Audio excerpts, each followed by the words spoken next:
You are live, Mr. Gary. Ooh, perfect. All right, so for a feature match, we're going to have Daniel Espinosa playing Black Green Depths versus Brian Kingsman playing four-color Loam, right? Is that correct? We're calling it Jund Dreadnought. But he has blue in his deck. Yeah, we're not really counting that. Okonaut? I haven't seen any. Oh. It can be Okonaut. All right, let me pull up his deck list real quickly. The games we watch, we've never seen blue. You guys can start playing immediately. I'll have the other pods up here momentarily. But this is the one playing for first place. David C, Raphael, Big Papa, Isaac, and Evan. And you guys can start playing. I'll have the timer. And then for the rest, I'll have things up here in a moment.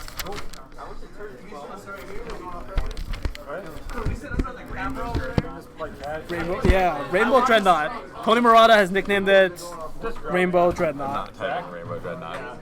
That's not a name. It's been Jund Dreadnought all day. John. I think that's blue. There you go. Alright, the rest is you guys Where is it? I don't see his deck list. you guys can make it before. No, SP's is right there. Where is Brian's?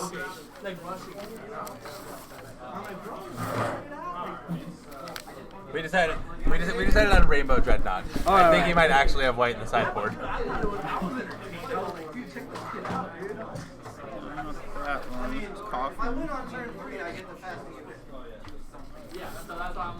His hair.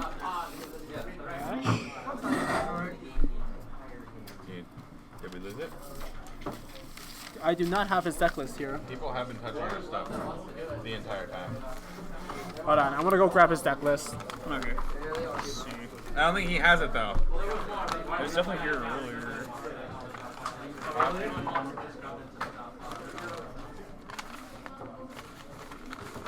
What shot do you normally play at? What about you? So there's not gonna be any slips. Just for winner's pod, just tell me who wins. Anyone finishes the game with turn 4 or sooner. Ah, what the hell? Yeah, but if it's 4 then time. People have been over here touching things the entire time. Okay. We just lost it. No worries. Unless it's on the ground. What you need to know is that he has very little waiting to stop at 2020. Okay. So he is. It's a Loam deck, so you should have Wasteland, right? It's not Loam, it's Oh, John Knot. Oh, Rainbow Knot. yeah, I don't know who touched it. Someone took it. Will not allow you to roll any dice. I want to see the coin. The card says roll a coin. No, people were over here touching. Okay, no worries. Commander players were over here touching things earlier. Really? Okay. We'll figure things out. He did a deck tech, right? Yes. Okay. He might have taken it with him. Well, I asked him. He said he didn't have it.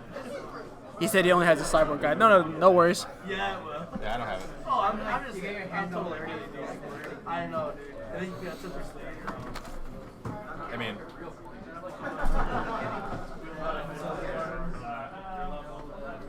like I said, commander players were over here touching things. Let's take a look and see how this matchup turns out.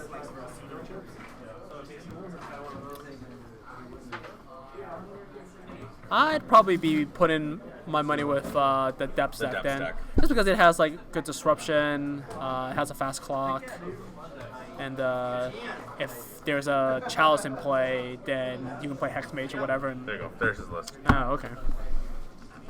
Yeah, Chalice isn't super great against Debs. Oh, see, he does have an Oko. He has one in the main deck. And then he does have white mana in his deck, so it is 5 color. 5 color. I'm trying to figure out what he has white for though. Nothing in his sideboard is It's white. just the Crocuses then, right? Well, he has a Scrubland in the main deck.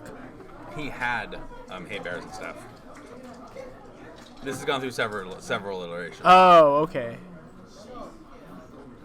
All right. But still, the deck technically makes white. Okay.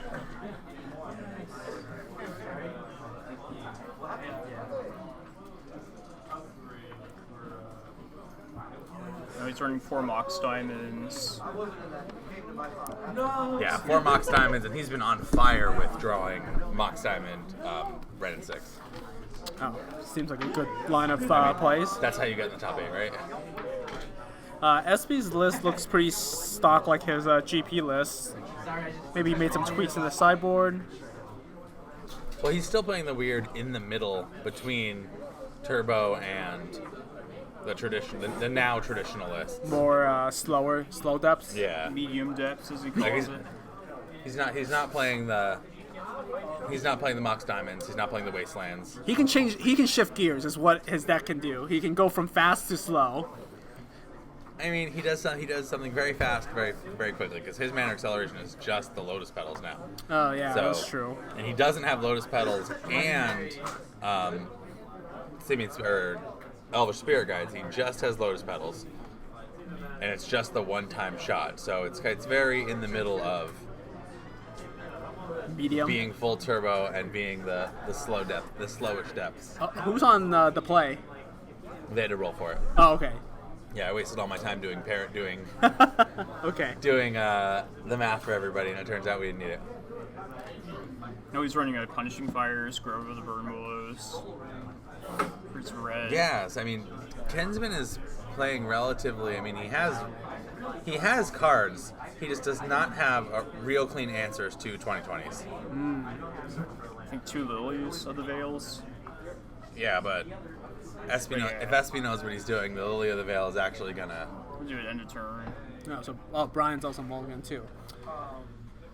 Yeah, so Brian can get Wasteland up. Wasteland's gonna be a big deal because he has the Abrupt Decays to get rid of any Pithing Needles that are in play. He also has, recurring Wastelands with the Ren and 6s. So he can get ahead. Mox Time is going to be super important. Get ahead, hopefully resolve a hymn, and then play from there. His only out game 1 is going to be either sorcery. It's all sorcery speed besides 1 Liliana's Triumph. He has 2 Liliana of the Veils and an Oko. All right. So he can particularly gain up to more than 20 life, and then Elk the Marilage. I do see a chalice in his opener. So it depends on who goes first. If SB can lead off with Disruption, followed by Land. Lotus Petal. All right. Dark Confidant. We got turn 1 Bob. All right. Let's see if we get see a turn 1 Ren 6. The difference here being that's just a Lotus Petal, so it's a one-time only mana accelerate. You know what's funny is when I ever had Mox Diamond, it was always one of the worst cards whenever I opened with it because I always drew multiples afterwards and never could use it because I'd rather have Kinsman one does not have the Mox Diamond. Okay. And this deck is significantly worse when it does not have the Mox Diamond, especially on the draw. It might have been the first time we saw him not start with it. Yeah, he's definitely very big on land, Mox Diamond, Ren and 6. I think SB also has Hex Mage in his hand, doesn't he? Yep, he does. Oh, wow. There's the Hex Mage, and that's the game. There's a Wasteland here. It will actually stop the game. He has Ghost Quarter in his hand. Oh. Well, yeah, but, it's I guess you would have to slow down 1 turn. I'm actually surprised he didn't make it here. Yeah. But I guess he doesn't know what the list looks like, so he doesn't want to just go off right now. I mean, anything that he would have would be a sack effect, and he has the protection from sack effects, yeah. But we also don't know exactly how much SB knows about this Dreadnought deck. Yeah, that's still going to be Yeah, it. SB just he's just gonna go for it. Yeah, there's no reason not to. Yeah. All right, that was a very fast That was game fun. 1. Quick, easily. Gonna do the old adjusty.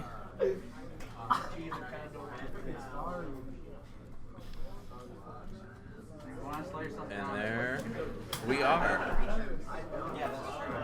Yeah. So, sideboard, what do you think SB's gonna do? He really didn't see a whole lot. He's probably gonna bring in Safekeeper. Maybe a Veil Summers or 2, and that's. Oh, actually, you know what? He's probably gonna bring in some Abrupt Decays. The general answer. Just Yeah. going for Abrupt Decays. So, A couple of the Decays, maybe. Kinsman has kind of a super fun sideboard for this. What does he have again? Relevant cards. 2 Karakas, Okay. 1 Abrupt Decay, Okay. 1 Assassin Trophy, All right. 2 Triumph, 2 Sorcerer's Spyglass, 3 Ensnaring Bridge. Wow. All right. Both. Well, depending on how the game goes and what SBCs he I might. mean, that's 11 relevant cards. Yeah, but can you bring in all those cards? I think you bring in all those cards. Definitely like maybe Punishing Fire is still worth keeping around for the small SB small creatures. But not 4 of them. Yeah, I guess you shave on that. Like SB probably just boards out some of his. He probably slows down even a little bit more after sideboarding, just because like the texture of the game is going to change a lot. I mean, once again, like, Oko, probably not that good here. Punishing Fire, probably not that good. Him is just better as an answer. Leovold can come out. Yeah, Leovold's not going to do anything in this match. It doesn't stop Confidant. It only stops like with Sylvan Library. It only starts Sylvan Library and discard. But it's just so slow. Yeah. It could be an Ensnaring Bridge. Yeah, that's true. And just like win the game that way. Yep. But I'm sure SB's played against I'd decks like probably this take before. out the 2 Dreadnoughts too. Yeah, probably. It's like that's probably not where you want to be in this matchup. Like you just don't fare well enough against it. And if he brings in Abrupt Decay, it's like super embarrassing. I mean, you make it 12-12, they make it 20-20. Yeah, that too. And the Scroll of Fates then too, right? You And the just Scroll take of that. Fate's just better, yeah. Like, Yeah. lock up the game, win with Scroll of Fate. I guess he has a lot of stuff to take out then, considering all that. He has so many cards that are just not nimble, that just aren't good. And are just very slow. Even like the Hymn to Taurox, like they're only going to be good if he goes land, Mox Diamond, Hymn you. The depth deck is just so redundant that, you know, if you're not putting actual real pressure on them, it doesn't really matter that you discarded that. We've seen 2 of SB's games where he really didn't have anything in his hand. He was drawing off the top of his library, and it just seemed like he was going to make a 20-20 every other turn. Just redoes the same thing over and over again. Every card basically says the same thing. You know, between the crop rotations, the Elvish Reclaimers, the Sylvan Libraries, the Sylvan Scribes. Yeah, all those cards are just so versatile, especially in making a 20-20 and or protecting a 20-20. Does Brian have Abrupt Decays in his? Yes. Okay, so he'll probably bring some of those in for Needles. And He has a couple made. Oh, okay. Yeah, I mean, he just died to game 1. Like, it Yeah, was okay. And some Assassin's trophies too. Yeah, but Trophy doesn't do that much. I guess unless you like target the land. Trophy stops the combo, yeah. Yeah. But like once he has it in play, can't do anything about that.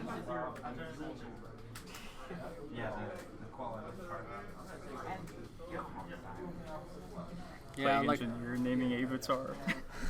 okay, that's one way to We've decided Playing Engineer is actually really good on for Brian. Vampire. Yeah, name Vampire. You can also name Human, stops Safekeeper and Confidant. He's not actually playing any Plague Engineers, but Oh, all right then. Never mind. I've watched SPB locked out completely Plague Engineer on Vampire, and then you just have to worry about the land combo. Oh yeah, Because with it's Thespian Stage. no longer the instant speed super fast combo. It's just Thespian Stage, and Sorcerer's Spyglass handles that pretty well. Yeah. Between Sorcerer's Spyglass, Wasteland, all that jazz. But also looks like Kinsman's just going to keep mulliganing. No, I think they're still sideboarding. Still sideboarding. They're Okay. still sideboarding. He kept looking at his board and maybe changing a card here and there. It happens. Like it, no hurry. We're all just sitting here watching, waiting. Don't think we have anything else going on in the top 8. This is probably one of the faster matches. I guess the only other match that would be faster was Reanimator versus Bomberman. They're all fast matches. There's no good matchups in this top 8. Who is Dan playing against? Goblins versus. Ad nauseam tendrils. Oh, all right. Also bad.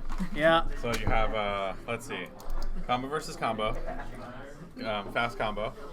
You do, even the Delver versus Delver matchup is Jim Dudek versus Justin Beck on Infect. This is kind of the most. That's why we picked it. At least we have a spicy. It might be the slowest This matchup. might be the longest match, yeah. That's kind of what we've been looking for this whole time, you know. Is I don't necessarily. We had Justin back on the last round, and it was just Infect versus Infect. land, land, go. You're dead. Oh, that was fun. Yeah. Let's shuffle up. Let's do land, go. You're also dead. Okay, that was fun. Let's do this again next week. Yep. Blink, you might miss it. All right. Our players are done shuffling up. We're about to start game 2. Yep. Brian's taking a drink right now before we start.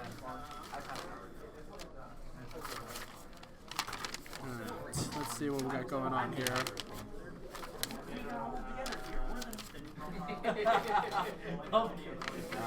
That's a lie. I see a Ren 6. Looks like some lands. Does he have the Mox Diamond? I don't think so. It doesn't look like it. Yeah, nope. But I do foresee a turn 2 Ren in the future. Oh, not having the Mox Diamond is just so important. Even right now, drawing it would be good. Okay. I mean, he's on the draw, so it's a little bit of a best, and a little bit of an advantage. But he needs to actually get ahead.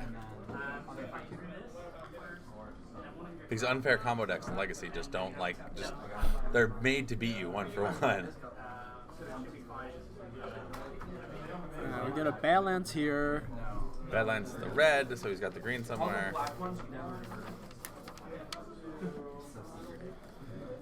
Alright, so, and then we have a Grove. Grove. Ren?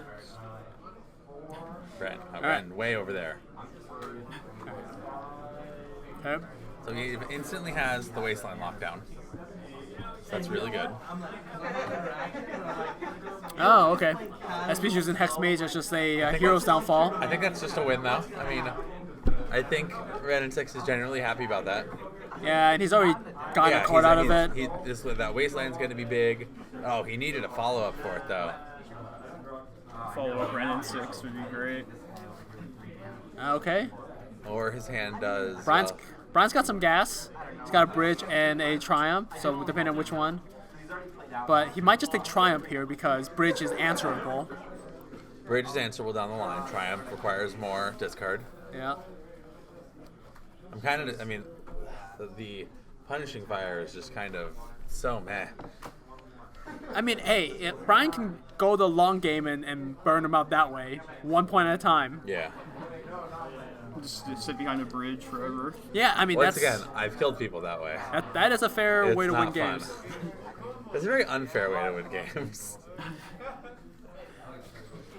As someone that does it to people on a regular basis, no one's ever happy about it. Like, it doesn't feel fair when I'm like, tap 3 lands, take 1, and then you do that 3 times a turn. Oh, so SB took the Bridge, alright. He has a lot of little random crappy creatures. Oh, SB misses land drop, though. Mm. So, Kinsman needs a follow-up. Yeah, he needs some kind of action spell here. He needs a thing. He's going to be really good right now. His win condition. Or Liliana. Liliana. Liliana would be really good right now. Oh! Okay. Top 10 to them. Must be nice. He still has 60 cards in his hand, so I don't think it really matters. But there's the depth of Reno's. No. He lost it first. Yeah. Well, because, like blow up like that for a civil library. So now SB gets to think how many Abrupt Decays he brought in. Maybe he didn't bring enough Abrupt Decays. That could be a real thing. Well, at this point, SB knows almost all of the cards in Brian's hand. Got another Thoughtseize here. Thoughtseize. This gets Triumph. This gets the Triumph, yeah. Oh, he drew a Mox Diamond? Okay. I don't know. I guess I might have played the Mox Diamond. There's like really no reason to, right? Not really. Like, it doesn't really change anything, and you red have done a bro. Not at this point. Yeah. Take 1. Yep. Take it. Slow and steady. I mean, he basically is going to get to do that again. He's going to... Next turn, he's taking 2 a turn, so it's not... And the interesting thing about that is in 2 land drops, Kinsman can kill any creature that SB plays that isn't a Merit Lage. Yeah. Oh yeah. So Dark Confidant's now a dead card. Safekeeper's now a dead card. Reclaimer's almost a dead card. How many lands does he have in his graveyard? Just the Urborg? Yes. No, in 1 more land drop, Kinsman can do it twice. Okay. Because he has both. And he has a 3rd Growth Bone Rolls in his hand. Technically, he could do it right now. Just keeps Thoughtseize. So Well, SB is dealing a lot of damage to himself with these Thoughtseizes, and I don't think it makes it. Take 2. He's gonna get the Mox Diamond after that. He takes the Mox Diamond. I probably wouldn't. To be fair, if I was SB, I probably wouldn't even play the Thoughtseize here. Just taking too much damage at this point. Just taking too much damage, and he knows what most of the cards in his hands are. Yeah. And the fact that Brian didn't technically play anything, I think signals that he didn't have any He didn't action. have anything worth taking. Yeah. So now SB's just dying, like what? Cuts by 1,000 cuts? That's 1,000 cuts. So we know Kinsman has another land in his hand. So now SB's on 2 damage a turn. Yep. And then, like, once again, the complete creature lockdown. You can definitely tell people that, whoa, That was a good draw. that was a really good draw. SB just, yes. Take Man. 1. You can definitely tell Kinsman isn't someone that plays Punishing Fire on the regular. Oh, because of his mannerisms? Just absolutely no shortcuts, just very... Let's see, Sylvan. I mean, you definitely draw all of those no matter what they are. Let's see, there's a Triumph, a Chalice. I don't know what the other card is. I can't make it out. It doesn't matter, you draw all of them. Stupid blue player. Why, do you want all those cards? I don't know if you... You You take 2 of them, right? He can't hurt you ever again. Well, I guess that's true. I But- guess you're already under 20. If you're already under 20, anything that SB does kills you already. Or Yes. anything SB does doesn't matter because you have an active Punishing Fire. Oh, he actually did keep that card in. He did keep the, what is it called again? Well, he should have kept that in because that's his win condition. Oh, that's true. That's fine. Yeah, nope, you're right. He definitely should have paid the extra mana then because he would have been an extra card to, Made an extra 2/2. Yeah. He would have a 2/2 right now. yeah, you're right. No matter what the card is. Even explaining it like that. I wish my kids were into. I mean, there's just like when you're playing Sylvan Library, there's just a lot of reasons to take 8 life at any point in the game. Like unless your life total is severely under pressure, there's I think we just witnessed a awkward Numbo because now he cannot cast his Punishing Fire. Punishment Fire. But I guess he can make 2/2. he already has a win condition. Yeah, Well, the win condition was already on the board. I mean, if SB ever, SB can't cast anything in his deck after that. you can Abrupt Decay. Oh, we should not want to sit on. Yeah, but Abrupt Decay has 17 targets already. Well, Like, yeah. You have to kill the one at 1. You have to kill Well, the so one at... here's the thing: if he Abrupt Decays the Bridge. Ensnaring Bridge, then he's free to Merit Lage him. And now Punishing Fire is no longer a way to stop any of his creatures. Kinsman actually, I think that was a really bad line right there because he locked himself out of being able to control. That Chalice of the Void should have been a 2/2. Yes, should have been 2/2. Or he puts 1 again, just to ensure no crop You're rotation. never gonna crop rotate. Yeah, crop rotate or anything like that. Or Elvish Reclaimer if he has enough lands in his graveyard or whatever.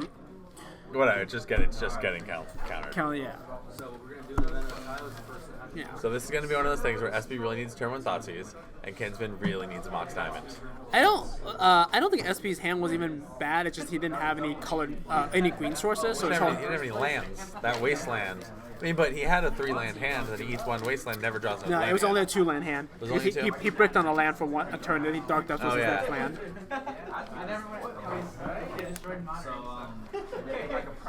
Being on the play is going to help SB out a lot. Being on the play is going to help SB, but once again, Mox Diamond rules. He was like this, and he's like. If Kinsman goes Mox Diamond Ren and Sick, it's a whole different game. Yeah. And he has a lot of hate cards in this matchup. I can pull up text message between me and you where I just said, you're just dead to 2020. So I kind of really hope, I'm kind of rooting for him.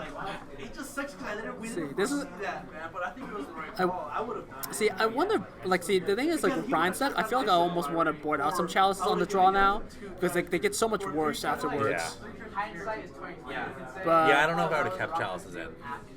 on the play, I think it's fine, but on the draw, it's like, it's probably not nearly as good. Because, like, by the time, like, it makes a difference, you're probably too far behind in the game. Isaac won first Yeah. place and has the most turn 4 wins. It was a tie between him with 4 turns and him with 4. Raphael with turn 4. He also had turn 4, but he had 2 turn 4 wins. Tony, there's so many, like, land-based deck strategies now, and you were, like, the original, like, lands guru. Yeah, it's like I've noticed a lot of the same people like that play like lands or depths or 12 posts, like they gravitate towards the same kind of decks. Maybe it's like crop rotation. Yeah. That unites Crop rotation is us. just so good. It is a very good Magic card. Are you on the Veil of Summer train yet? Is that doesn't fit with your plan, right? And if I make it more green, I'm going to try out the card for sure. Card is so good. It's banned in a format. It's an actual card that's banned in a format. That's crazy to And I me. was, but you're like, That card should never been made. It's just literally like, counter your counter spell, I get a draw card, or counter your discard spell, I get a draw card, or... I've only countered Erupticates with it, in all honesty. Like, I've never actually countered a counter spell with it. I've seen people do it. Okay. The fact that it can trips just feels so like Yes. not green. Yes. I mean, it's very much like it's a playable Seed Time. Seed Time's been a card for years. You don't even know what that card does. No, I do know what that card does. It can't be countered. It can be countered. No, I thought it can't be I countered. thought it could be countered. Does it make your spells not counterable? No. I know it draws a card. It's from Judgment. What does it do? Oh, what is the other text? don't help him, chat. Alright, well, oh, he did keep in the Oko. Oh, and there is... There's the Mox Diamond. Kinsman's Hand is very good, though. Kinsman's Hand is very good. Yeah. Though, casting Oko is going to be a little bit of a challenge right now. I mean, so he gets a turn 2, whatever he draws off. Maybe it's a Spyglass. The double Mox Diamond's kind of annoying for Kinsman. Yeah, this is what when I play with Mox Diamond, there's always a scenario, right? Like sometimes, but you want to keep the Caracas, and then the lands you draw after that, You want to keep the Caracas because he needs to go Caracas, Mox Diamond, pitching Bayou, Sorcerer, Spyglass. That's the correct move. SB's in the tank. Kept in Oko. Oko could potentially be really good. If he draws a land off the top and just goes turn 1 Oko. Oh. Turn 1 Oko. Now I gain 3 life. Now you can't like one shot me, and now just turn your guy into a. It turns everything on. Yeah. Oh, he took the Oko. All right. Oko respect. Well, I mean, to be fair, the rest of his hand doesn't do anything, right? Oh, dang it. I knew it was a blue spell, but I didn't know if it was take an extra Seed turn. time walk if they play a blue spell on your turn. Hackbert's got it. Hackbert likes bad cards like me. No, that card was expected to be really good in constructed, and Really they just, bad. and they just whiffed. Up and so here's the problem with Mox Diamond decks. Like he didn't end up wanting the Mox Diamond, probably because he was afraid that it might get abrupt decayed. No, I don't really think there's a real reason why he didn't Mox Diamond. I'll be honest. He should have turn 1 Sorcerer Spyglass. He's a turn behind for no reason. Well, I don't think it makes a difference now. Blackstone. Could be. Oh, yeah. Well, let's see here. So SP's hand's a little awkward. So now I mean, SB's hand is very good. It's just, no green mana. he But can't cast any of his spells. So it's good. that's not a tomb? No, it's a blast zone, a ghost quarter. No, what's in play? Oh, is it? Oh, is it? Oh, it is a tomb. I'm sorry. No, you're right. My apologies. So you can play Hex Mage. So But I take don't- the Hex Mage, right? But I don't think he plays the Hex Mage unless Sorcerer Spyglass names it. I don't think he's gonna play it because he doesn't want to get punished and fired Yeah. for no reason. And plus, he can always just like get rid of a Ren 6 with it if he needs to. So there's much more value from him using it as like a removal spell. He names Hexmage, like he has to name Hexmage at this point. Yeah, it's either Hexmage. Well, so the Well, problem. Hexmages are staged, so that's the only. Or That's Ghost Quarter. Like, He this could- is already just Ruckus. Ghost Quarter is like. Yeah, I guess Ghost Quarter is probably more correct. You're probably right about that.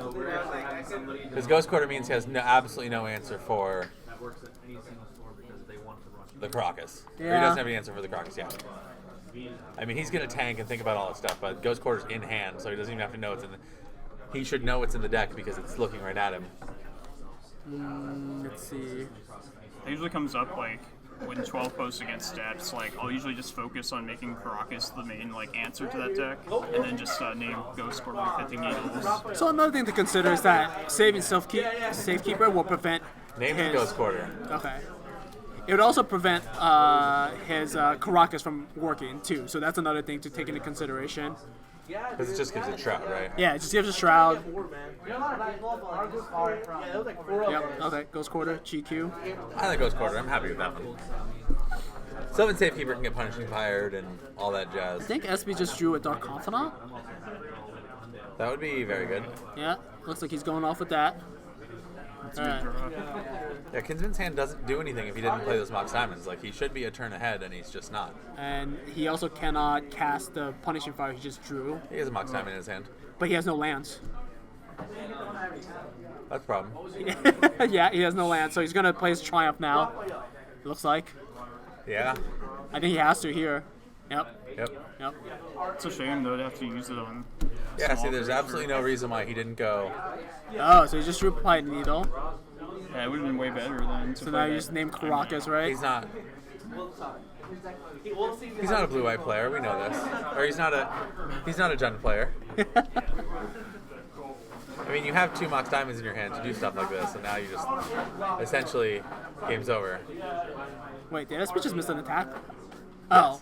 Oh, they're gonna... Okay. Brian's being good and being a nice guy and let him rewind just a little bit here. Still no land. Oh, he's copying Bayou. He's using Despot Sage to copy Bayou. Copy Bayou, so now he has access to green mana. Yep. That's another reason why that land should be a Ghost Quarter or a Mox Diamond. Ooh, yeah. Yep. Like, he should have turned to the Mox Diamond, then he would have killed. Then he would just have active Punishing Fire.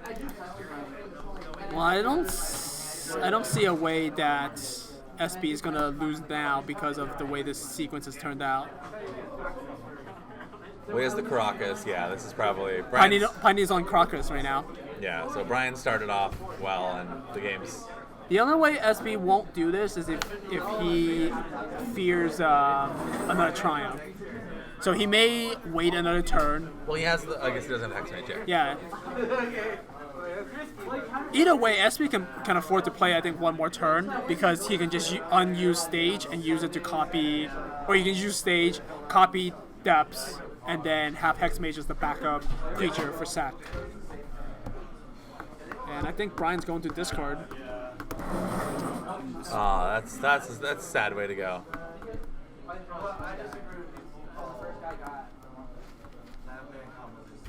Maybe he was just worried instead of casting that Mox Diamond and being like blown out by an Abrupt Decay, possibly. I don't know. I mean, I'd be pretty happy if I got blown out by an Abrupt Decay. Like, if he's Abrupt Decaying that and not all the rest of my cards in my hand. That's true. I mean, the fact that the hand was Landlight with 2 Mox Diamonds is probably a mulligan anyway. I think he does have another Triumph in his hand, though, from what I can tell. So I think Brian is just gonna discard Mox Diamond. Yeah, and SB's just taking his sweet time. Yep. Playing it safe. And now it's my turn for death by 1,000 cuts. Yep, that's the end of the game. Yeah.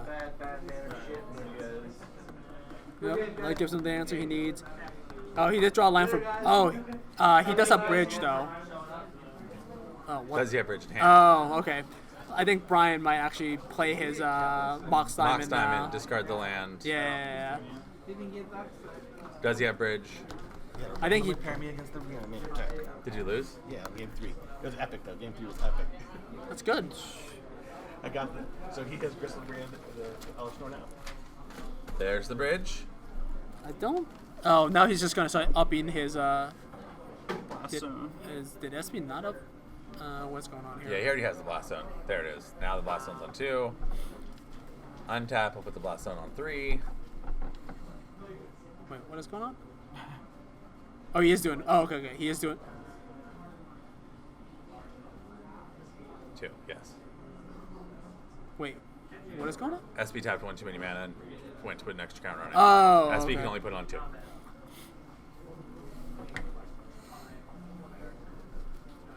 Let's see here.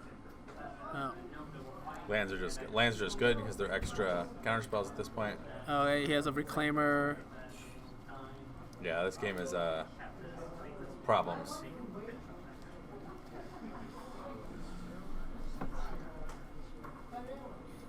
There's the library. Let's see how many Sylvan libraries SB runs. 2. I think it's 2. So if I was SB, game plan is what? So- Make Hex Mage his depths away, Blow blow the up. stage on 3 next turn. Yeah, So Kinsman needs a Wasteland. not a bridge. A Wasteland on no. Blast Zone kills everything, so he needs a Wasteland to kill the Blast Zone right now. Oh, that's right. Yeah, that's right. That's right. I'm sorry. Even if he plays another bridge, it doesn't make a difference. I mean, he's still getting. Oh, that was not. They'll just get destroyed with It's just going to get destroyed. The game's over. I believe that's what we've all.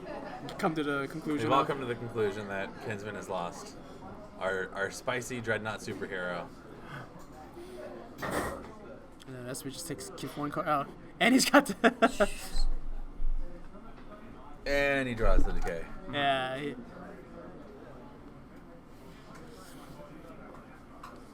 Yeah, lands just didn't work out for him. Yep. Well, hey, I mean, good run for Rainbow Knot. I'm gonna see if we're gonna get another round. Yeah. And other than that, do you guys want me to mute you, or do you can talk about random things? Yeah, we'll talk about other things right now. But if you end up getting a match, go ahead. We'll Okay. figure it out. I'm sure we'll see.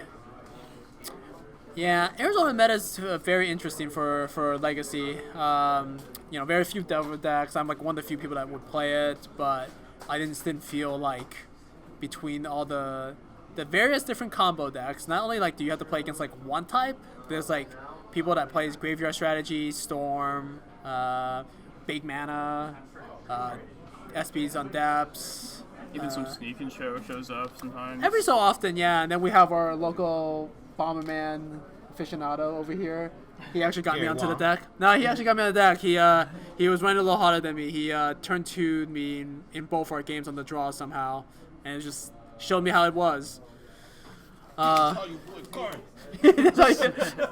this is one game. He turned 1 Mentor and then created 3 tokens, and then I used Mishra's Bauble and saw that he had an Auric Salvager on top, and he had an LD in play and a land, so he was able to just gonna be playing Salvager and looping Lion's Eye Diamond and creating a large army of monks, and then killing me. And then game 2 he turned 2 Karn, and then that was pretty much it. They might go. Yeah. Oh yeah, and then turn 3 latticed me. Yeah, so that's how that game went. Yep. Yeah. And yeah, you just had so many good opening hands. He even won on a Molten 4 today. Did the viewers see that? 3 soul lands in the Karn versus Yeah. Storm. 3 soul lands got to turn 2 Karn his opponent, and then our Storm opponent was not able to abrupt decay his Karn, and then naturally just played his Dirt Soul land and latticed his opponent. Yeah, that's how you do it. Jeez. I got one, guys. Oh, we got a match. Okay. We got a match. I'm skadoosing these yayas the fuck out of here. And, okay, those are good game 3 now. So, game 1. Mouse. One game 1. Look perfect split. That deck's like bad against another opposing Karn too, right? Bomberman. Yeah, Karn. Whoever lands Karn first is usually gonna The be game's over. huge. Yeah, huge favorite unless you have Mentor in play and you're able to go wide. But the weird thing is Bomberman is a Chalice based deck, but Chalice also hurts Bomberman a lot. It's the Chalice deck that loses to Chalice. Yes, it's because that's what Tony did to me when he went Mentor into multiple other monks, one of his 0 spells was a chalice, so I couldn't play any more spells on my turn pretty much, or any mana accelerant or any of the Urza's Bobble or Mishra's Bobble. So he like locked me out pretty good. Oh wow, we have Dan and Cash. It's going to be Goblins versus Dan. I'm actually very surprised that this game is going. It's going to 3. Well, Dan is pretty efficient in playing this deck against like the combo heavy meta. The thing about goblins, like you don't think it would be a good matchup for. It's definitely not a good matchup for goblins, but the lackey starts are just so fast. So there's definitely some spicy ones in Dan's main deck. He has a Surgical Extraction main deck, a Blood Moon main deck. I feel like there was one more card, and a Caracas main deck. Oh yeah. So I played against Dan in one of the series events, and he let off with Caracas. I was just like, what is going on here? But then he like played Chromox, and then removed the red card. And I'm just like, what is going on? And he just like played a bunch of goblins. I think he also had Dahlia in this iteration of his deck. I think it's there now. Yeah, it's not there now. But Dahlia was a good one because it brick walls Storm pretty well. I see Hadley do this same sideboard strategy too in his Goblins deck. He puts like a bunch of 1/0s and hopes to draw the right ones. He's really good at it. Well, and also half of the deck can fetch for the creature half. Like the Goblins deck is like, it has like so much random utility that you never expect it to. Yeah. Like Sting Scourger. Like you never expect a red to like be able to bounce creatures. Yeah, like there's Sting Scourger. They can interact with a bunch of artifacts or colors, permanents, normally that you couldn't interact with. And then like also just like sometimes you can have those blistering starts where like you turn 1 lackey, and then turn 1 lackey just puts so much pressure on the combo deck that they don't really have anything other than their starting hand plus maybe a draw. Like it's not even against like Delver, like the clock isn't so fast. Yeah. But goblins can obviously don't have pile drivers anymore, but they can still put tremendous amounts of pressure and kill you on turn 3 or turn 4, which means they really only need like one piece of sideboard hate to actually be somewhat relevant, and they got a chance. Put a speed bump in the way of whatever combo deck One they're little speed bump, drop big things in the way. It's also so Dan also has 0 lords in his deck, right? Or no, does he? He has a chieftain. Oh, he has chieftain. Right. Okay. I mean, he's not playing the fastest version. He's playing 4 Warren Instigator. Yes. Okay. That's pretty unusual. But I mean, if he goes turn 1 Carmox Warren Instigator, Yeah. suddenly his deck's very, very fast. Yep. I do like the fact that he gets to play. He's playing Siege Gang because I know a lot of lists have started cutting that one, but Well, I that's think because Sling Gang is specifically better. yeah, it is. But if you can turn 1 lackey into that, it's still probably one of the best lines that you can have. I mean, I think Lackey into Sling Gang's a little bit better in that you can drain them and Sure. make them stormy for a little bit more. Yeah, that's true. That's true. Yeah, I feel like you put a lot of good 1/0s that would take advantage of like being able to drop them in, like Krenko, Siege Gang, like you said. Well, it's also just Crash the Master. Kiki Jiki Goblin Settler. Yeah. Oh, does he have a Kiki Chiki somewhere? Very top of the page. Oh, sorry everyone.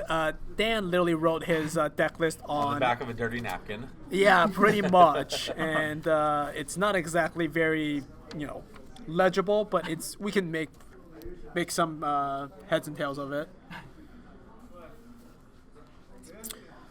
So if I've seen how Dan has sideboarded, he's probably gonna bring in the Mindbreak Trap, some Dorns, Tormod's Crypt, the Chalice, Relic. And he really just needs to see one of those cards plus his normal. We're getting looked like at. His normal strategy, and he's got a chance. That being said, if Tash just pulls out, this is not a good sign when you bust out the Storm counter and the mana counters. Going for a turn 1 storm. Dan's hand hits the ground. I feel like we are seeing a turn 1, maybe a turn 1 ad nauseum. Jeez. Yeah, they might have just taken longer to change tables than it was to. That's not enough yet, right? 4 mana. That's 3 to 4. Yeah. And then you have the pedal. Yep, he has the pedal. I think yep, there's an ad nauseam. There's the pedal. Turn 1 and nauseam. Jeez. Well, at least we get to all watch this together. Yeah, okay. Who are we rooting for? And well, I mean, Tash is at 19 life. This is going to be really, unless he hits a bunch of Infernal Tutors. I And mean, this is a big ad nauseum, but he has nothing. yeah. He already played his land, so. Useless. All right, Useless. useless. Useless. To be fair, this could just be a restock your hand. That's true. Oh, okay. Good. Okay. Useless. Useless. Useless. Useless. Okay. Useless. Okay. Look at all of these sideboard cards that are hitting him. Okay. Some Lands. Speller, too. Is a 5. Okay. I So mean, he needs to doesn't look. have it. Okay. So he's checking his Dark Petition. Okay. Useless. Okay. Now he might actually have to contemplate stopping He because doesn't of. have it. He needs. I don't think he can stop. I mean, I guess I think can he. stop, I think he but might have to stop because if he has, I think he still has Passing Flames and also Tendrils of Tendrils. Agony. So there's a lot of A lot of ways to just die. Yeah, this would be the most anticlimactic I mean, turn one. I think that's a physical, but Well, let's see here. If I was Tash, I'd keep going. Like you can't. I don't think you can stop here now because like your hand is not even that good. your hand doesn't actually get you there. Because he doesn't have another land drop. And there's no. He does. There's a Misty. No, but I'm saying he doesn't have a land drop this turn. So Oh. it's like this is the end. Like that's it. Yeah. The and- Thoughtseize are dead. The Infernal Tutors, he only needs one. Like he needed to hit one more Lion's Eye Diamond. or Lotus Petal. Lotus Petal. Yeah. Lotus Petal would be. Does Lotus Petal get there? Lotus Petal Lion's Eye, he's at 4, 5, 6. It doesn't get there either. I think he needs right now. He needs Lotus Petal and Dark Ritual. Those are the cards. He just needed to hit mana. Instead, he hit tutors and sideboard cards. Well, let's see. He's checking his board again just to see like. I mean, I think he definitively doesn't have enough to kill him here. Not even close. No, nowhere close. Yeah, I noticed like at that point when they ad nauseum, if they've already like made their land drop, then the key is just getting that initial mana off. And Yeah. like Lotus Petal is usually like the best thing they could hit. To be fair, I felt like Tash could have waited a turn. He could have just waited until his opponent's upkeep, or did it on But his. if you have the hand, if it's looking at you, why would you wait for turn 1? You know he's playing Chrome Mox, so it could be a turn 1 Chalice. It could be a turn 1. Insert any. Oh, he has another pedal in his hand. Oh, okay. That changes things. Oh, so he did stop. Okay, so Tash has stopped now. So he stopped. He's gonna cast the Thoughtseize. go to 2 and cast the Thoughtseize.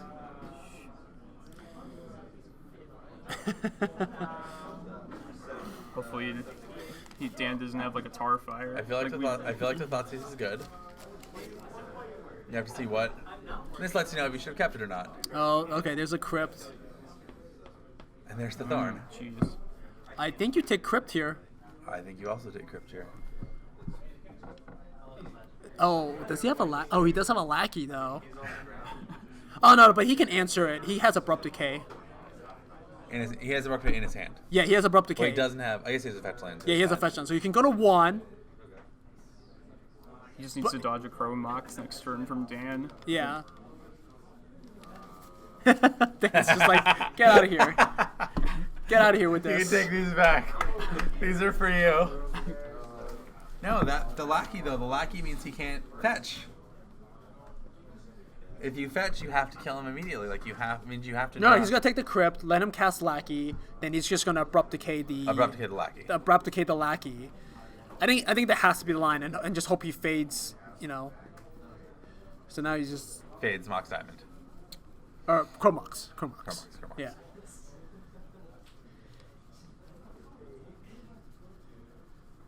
And then all of those cards are trash. What? He doesn't want to keep Dotsies at 2 life? I think I might keep the. Echoing Truth. Yeah. Is this still Buy him going another on? turn if he deploys like a threat. Well, because he's gonna play something. You're gonna kill it. He's gonna play something else. Oh. You're gonna bounce it. Like it's a solid 2 turns. I saw Tash had another land in his hand. I would. I guess I would just. Is this his discard? No, that's not his discard. That's stuff he's keeping. I think he should also just play Lionside Diamond so he can get an extra card, maybe. because he's so far away from Storm right now that the lines like that I think is more useful just being in play. But I could be wrong here too. I mean, Goblins does play Artifact Disruption. Yeah, but I mean, I think his hand does. play. Yeah, his hand. Yeah, there it is. It's in play. He's gonna keep. I think you keep Ponder here of all the cantrip effects, maybe. I guess you can keep. Oh, he's keep. Okay. There it is. Yep. So we kept. I don't know if I don't know if I would necessarily keep the. What's the last land? Misty. He had double Misty. But he just revealed that he had a land in his hand. I mean, granted, if you discarded a land off of the Nauseam, you probably kind of, you knew the jig was up. It's nice for them to both Lackey. play. He drew a Dark Ritual. Oh, so that's gonna be problems. I don't think he does anything though. Oh, he needed it last turn. That's why. That's why he's showing it to us. He needed the last turn. It was the top card. Yeah. Tash, He could have went one more. when you're watching this replay, just know that I said that you should have kept going. So now he has Dark Ritual, so he can Dark Writ. I don't think it changes anything. I don't think Dark Writ doesn't do anything here though. He doesn't have a value. I mean, okay, so let's see. If he I think you Dark Writ. get past in flames. No, I would say you Dark Writ Abrupt Decay, the Lackey, and then cast Infernal Tutor for a second Lion's Adamant. But Lion's Adamant's in play. Sorry. Oh, is he going? Okay, so I'm trying to think of Go how. again. So I think he's going to try and go off here. I just don't know what the line looks like. He's going to. Okay, so he is going to crack LED. Yep. Right? Yes. He's gonna crack LED for red, and then he's gonna cast all of his black rituals again. But there's only. Oh, he has two. He has okay. two. Plus that, he has three. Okay. Because he has Dark Ritual, a fully powered Cabal Ritual. So this is it. He has enough this time. Because of that. I mean, unless there's a surgical. And if Dan drew a surgical here, it's like very bad news bears. So if he has a surgical for, oh no, never mind. Oh, he does. Oh, I thought for a second he was gonna show it. Cabal Ritual. So he's just gonna ritual. Ritual. This is easy at this point. Yeah, and then I think he has double Infernal to fetch for more ritual effects. Dan also has a Mindray Trap in the sideboard, so. I think Dan would have stopped. I think he would have stopped Dan at the Past in Flames and just exiled it, not giving him the chance to deal with it. To get a second time around to do it. Okay.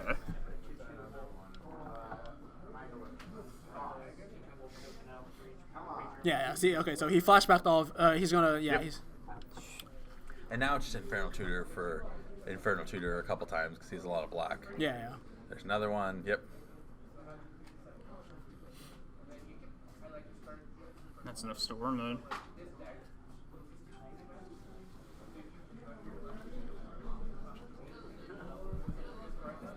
For goblins, he doesn't have enough to kill him. No, he does. Oh, that's 10 to that was goblins. the 10th spell that he needed.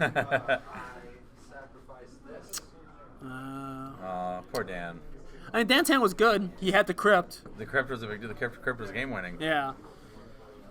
It was a second turn Storm win. Yep. All right. That was an exciting series of turns. That was much more interesting than I thought it was going to be. Should have kept going, Tash. Okay, do you guys want Kevin and Tash or Espy and Beck? Which non-interactive boring matchup would you like to watch? I think I want the Depths versus Infect. Okay. Because I think Blackroot Reanimator is slightly favored because Chancellor just like wrecks them. Wrecks Storm. Okay. Yeah. Okay, I'm announcing.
don't even know why we're casting. Well, let's see what happens. And they split. They're still playing for championship, right? Yep. Well, So we have Alexander Ash in the same seat. Over here we have, was it Kevin McCoy? yeah, Kevin's on, yep, Blackbird Reanimator. Real.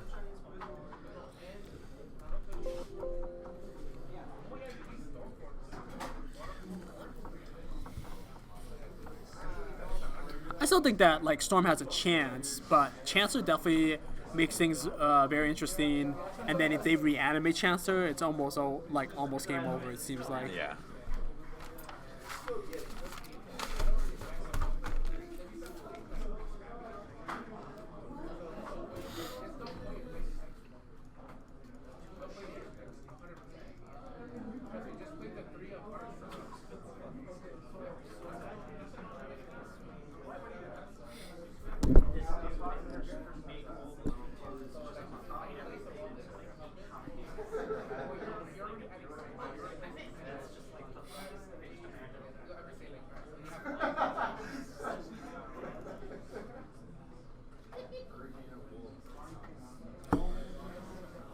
Let's see here. Did they roll dice to see who goes first yet? I forgot who goes first.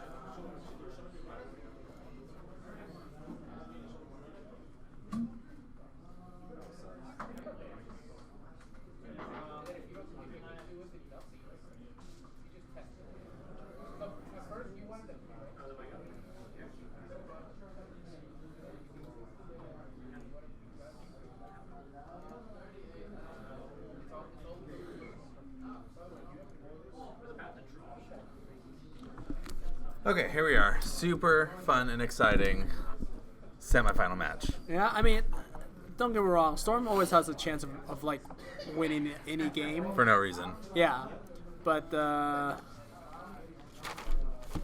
of my losses was to Kevin today, and he won on a Molder 3. Just the good one land, entomb, reanimate on the play. So I was always a turn behind, unfortunately, if he didn't do anything. He got Gristlebrand and then reanimated and then undid his mole again. So how do you feel about the state of Legacy when the Arizona Masters is 4 non-interactive decks? I don't know. I think a lot of people say like Ren 6 like did a number on like Death and Taxes, and I know that's like one of your favorite decks. Well, Ren and 6 and Plague Engineer made white decks unplayable for the most part. Yes. Both of those cards in combination, and weirdly enough, both those cards can be in the same deck. And I don't know. Like I think Legacy is in a weird, healthy state. I still feel like because Delver decks are still very good, as we've seen in other results of other events. It's just here it's never usually that good because there's usually way more like very anti-Delver decks. Well, Arizona's weird because the meta is super unfair decks and decks that beat Delver. Like, there's not a lot of decks. The players that aren't playing super unfair decks are playing things like Jund and Chalice decks and stuff like that. Okay, Tash is giving us a look at his hand. His hand is pretty good. It's okay. It's not like it's fine. I think he's keeping it for mostly the disruption aspect of it. But his hand doesn't really combo off very easily because he has no LED. He has passive flames. We went with this match over. Huh? We went with this over Depth Yes. Impact. Yeah. They both seemed Pretty bad. But no, so Arizona has a very large percentage of players that just play like Agrolome and decks that just beat Delver. I feel like Aragon Loam, I guess there's like always like kind of a Maverick Loam variant that exists. A like lot of Maverick players. Yeah. Those decks are traditionally bad against unfair decks and good against Delver. Yeah. So the Arizona meta is primarily unfair decks, stuff like that, and then like you, Tom Kaufman, and Jim Dudek playing Delver. Oh, and there's turn 1 Chancellor. Giving our metagame legitimacy. Yeah, and the three of you do fairly well because you want to beat the bees on fair decks. No, I think he's in the bathroom. Then there's days like today where the good guys couldn't get through. Jim did pretty well. He top 8'd with Teamer Delver. I honestly was really split between playing Teamer or Bomberman, but I feel like Bomberman has like some. Plus, it's like everyone always pegs me for the blue player, so it's like sometimes good to just like surprise them. And it is. Oh, I think we're doing a check. Okay, never mind. Which is yeah. Which is totally fine because right now Kevin needs to have like Dark Writ, discard somehow or Faceless Looting somehow and then reanimate that Chancer. If Kevin can do that, I'm pretty sure he locks Tash out of the game. Yeah, chat says the Mox Diamond players in Arizona love their Mox Diamonds. Yes, there's quite a few. And then not only that, but we have a absurdly large concentration of Goblin players. Yep. And the Goblin matchup can be very rough because that's just another deck that all the Goblin players in the Arizona meta they've fine-tuned their decks, and they've also just been very they've been very well practiced with the deck, so they just know lines that you normally wouldn't think of or see. So they're not going to give you any free wins. Yeah, they're not going to give you free wins, and if they randomly just have ways of locking you out of the game, with they play a prison element to it while pressuring you, which is always good. Mm-hmm. And then I was just super afraid lots of people were going to be playing Wasteland / Red Stompy decks, and I always just hate getting Blood Moon out of the game. I think everyone hates getting Blood Moon out of the game. Yeah. I think that's probably my least favorite way to win or to lose. If I was gonna say anything, because at least the Storm player did Storm things. At least there's some art to it. The Reanimator decks are relatively fragile and can be hated on, but. All right, so let's see what we got here. Dark Writ, Entomb. Kevin's hand is pretty. Is that Cabal Therapy? Yeah, it's Cabal Therapy. Dark Writ, Entomb, Exhume. Oh, great. So I take the Exhume for sure. Yeah, take the Exhume because he can still Entomb or whatever. I mean, a reanimation spell is the most likely thing to draw, but it's the only action he has right now to actually get something in play. No, because so you can actually theoretically take Dark Ritual because Dark Ritual fuels this hand right now. But if he peels a land, it makes it really bad for Tash because Tash can just because Kevin just Entomb it in a turn and then Exhume next turn. So I mean, if you take the Entomb. Yeah, because he can Dark Writ and Cabal Therapy himself. Yeah. And just name Chancellor, and then use the remaining 2 mana from Dark Writ to Exhume. Yep. So yeah, that line's fine. I think taking the Exhume here is just a better choice because now Kevin has to. Question: couldn't Kevin have done that last turn? Couldn't he have just turn 1 to Chancellor? He may have. Ritual, Cabal Therapy, Ritual, and Entomb, Exhume. Because he was on the play, right?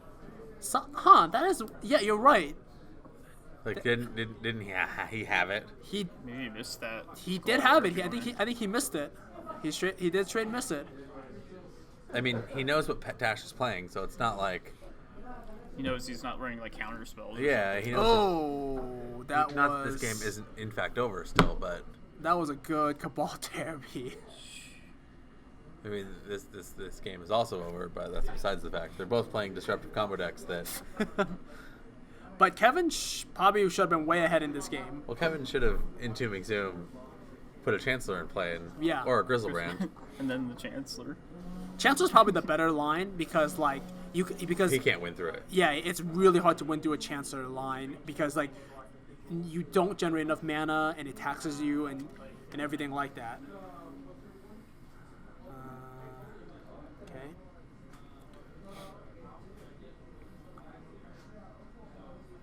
Is Kevin Entomb here? Yeah, he's gonna go for the Entomb line. Yeah, so they can Entomb, Dark Rid, Exhume. Yeah, and plus it's like this is like is a minor thinning of deck. Yeah. Like you can draw. You don't need the creature piece anymore. You just now need one of your million. And Tash has it ad nauseum. This is. Let's see what we got. Lotus Battle. Okay, that doesn't do anything here. Yep. He doesn't have it yet? Nope. He still doesn't have it? He's missing the reanimation piece. So, I mean, Tash is one... Oh, there's an LED. Okay, LED here is actually good, right? Wait a second. You can get the mana. LED makes it very interesting, yeah. Oh, yeah, because he can rit into ad nauseum. He can that. Yep. Yep, he's gonna Crack, fetch. crack. Yep. 6 mana. Yeah, that's enough. It's gonna give him one exact. He's gonna have 1 mana left over, so he's gonna cast Dark Rit, cast it again, and ad nauseum from the graveyard. I think he has more mana than that. No, he only no. 2 after. After because he's Oh, gonna okay. he's gonna have to discard passive. He's gonna have to discard passive flames and flash it back in order to do it. Yeah, that's 4. No, 5. It's 5 from the Passive graveyard. flames is 5 in flashback. Passive flame costs 4 to cast. Is it 4 to cast 5? Yeah, it's converted. Yeah, I converted. thought it was the other way around. No. Passive flames is 5. Oh man, that would be so good. Passive flame costs 4 to cast. If your flashback cost was cheaper than your actual. I thought that's what I thought. No. Echo of You're Eons. correct. It is 1 more. Oh man, that would be so good. So yeah, he's gonna Dark Rid. Cheaper than your actual. I thought that. Yeah. So basically, Echo of You're Eons. correct. It is 1 more. He's going for it. so good. I mean, I think he has to go for it at this point. Yeah, Like, yeah, it's- Yeah. He has a chance to go for it. He's going for it. I mean, I think he has to go for it at this point. Yeah, Like, yeah. it's- Yeah. He has a chance to go for it. What did I just do? I mean, I think he has to go for it. Yeah, it seems like Kevin's in a much better spot just playing that draw-go game from there. Just being a part A plus part B combo deck. Seems like I don't necessarily understand why Kevin much didn't. better spot just go for it. Go for it. Yeah, you just being a part A plus I mean, he part could have went for it, put a chance to play, moved on with his life. Oh, hitting the second for it. pass in flames. Tash is not very good with nauseum. It seems like Tonight. Alright, hitting the second pass in flames. Oh, jeez. Tash is not very I mean, good. he with, can proceed to. So tonight. he may have to stop now because he still has 2 hits in his deck that could get him. He has Dark Petition left and then Tendrils. So he may have to stop now. Is he out of mana? He still has 2 hits. He has no mana. It took everything to do what he did. So now he might just need to Is he out of mana? restock with what he has. It took everything off again because he does have enough passive flames. He doesn't have any mana or any acceleration at all. Mixed all his 0-drop artifacts off that. He doesn't have bad ad any nauseam. mana. Yeah, it's a really bad nauseum. It's 2 really bad nauseums in a row. So the problem he faces now, he needs to fade another draw step. If he doesn't fade a draw step here, then he's just gonna straight up move. So 2 really bad nauseums in a row. I think he may have to go for it. Now he needs to fade another draw step because there's a Dark Rid there, so he might just have to go for it. Straight up move. So He needs 1. he may have to go for it. Now he needs to fade another draw step. He needs a Lotus Petal and an LED actually. I mean, if he untaps, he can't do anything either, though. Well, I guess he can go get the red mana with that, but that doesn't actually. I mean, if he untaps, Oh, he he did can't not do play his anything land this either, turn? though. Well, I guess he can go get the red mana with that, but that doesn't actually. Oh, okay.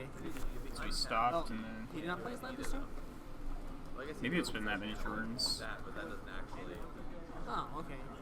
So he stopped and Oh, you know what? He didn't play his land this turn because last turn he played all of his lands plus the. LED. No, he drew the LED this turn. That's why. What happened? I think. Yeah, I remember he definitely started with 3, like 2 Misties or something now. Yeah. So he led with a Duress, but I don't think. Oh, Duress gets Dark Ritual here, and then that's it. Okay, so literally right now we are. It's Fade a reanimation spell. Yeah, Faded Reanimation spell. If it's reanimate, it's Tash is at least okay with that because now it's like if he reanimates any of the spells, it's gonna drop Kevin low, and then if it's Gristlebrand, he only has 1 huge draw to get some cards that can disrupt Tash. If he goes for the Chancellor line, could still theoretically be good, but maybe not good enough. Because Tash has 4 Tash lands. has a lot of lands in play now. Yeah, lots of lands in play.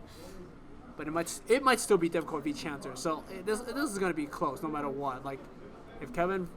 No, I'll be honest. I don't think I've ever seen Ad Nauseam play the player fizzle once, let alone twice. We got the slow peel. It's not... you can tell. I was like, oh, it's not reanimation. Oh, I guess it could be It could be animate dead. It could be animate dead. Because I saw whiteboard and I'm like, oh. But I'm like... What is this?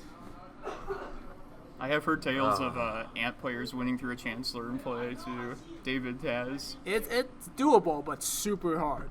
And right now, Tash's hand does not allow him to do that. So Tash's hand allows him to flashback, allows him to cast Dark Ritual, but it doesn't. It's not enough mana. I think he can I mean, he gets he gets to cantrip a bunch. I think he's gonna preordain here, or either or ponder. I guess either one's fine. You ponder and then preordain. That was a very bad. It's a very bad ponder. Yep. None of those cards do anything. This actually wound up being a half decent game. See, though I don't think it should have been this close. Based on what Kevin should have just went for it on turn 1. Just turn 1 did. What? That game just not going for a turn 1. Oh yeah. No, we definitely were like, Kevin had the turn 1 Chancellor play, plus also another Chancellor trigger too. Or a turn 1 Grizzlebrand, or a turn 1 anything. But he dressed instead. I don't know why you would dress there. Was he super afraid? Maybe he was just super afraid. Losing on the crackback? I don't think Kevin is familiar with this, with how Chancellor interacts with Storm. Probably he probably doesn't realize how good it is. He probably doesn't understand the second text. Oh, Tash kept that. That's interesting. That's really interesting that he kept. So is the Infernal Tutoring for Dark Rit? Yeah, that's probably what he's gonna do. Where is the modern event? Tom's event. I don't know actually. Okay, so he's just gonna Another Dark Ritual. Yeah, so I think what he's game planning is right now he's just gonna Dark Rit, cast Pass in Flames, Dark Rit some more, and then So he's going for it. He gets to do stuff like this because he just has so many lands in play. Yeah, he has so many lands in play. So like he's just. Does he have the red source? Yeah, he has Polluted Delta. Oh, there it is. And he saw it in the ponder, but he didn't keep it. So. Tash about to win. Tash is going off right now. I'm trying to see how the line plays out, because he's gonna double Dark Rid here, play Pass in Flames, flash it back. But I don't know how he's gonna find the combo piece that he needs, because he has no way of emptying out his hand.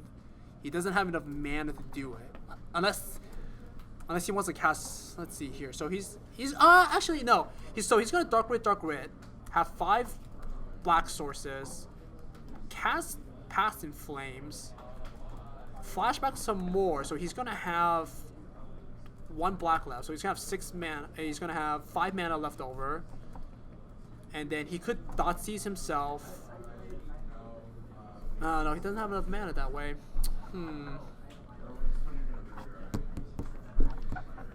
Give him 5.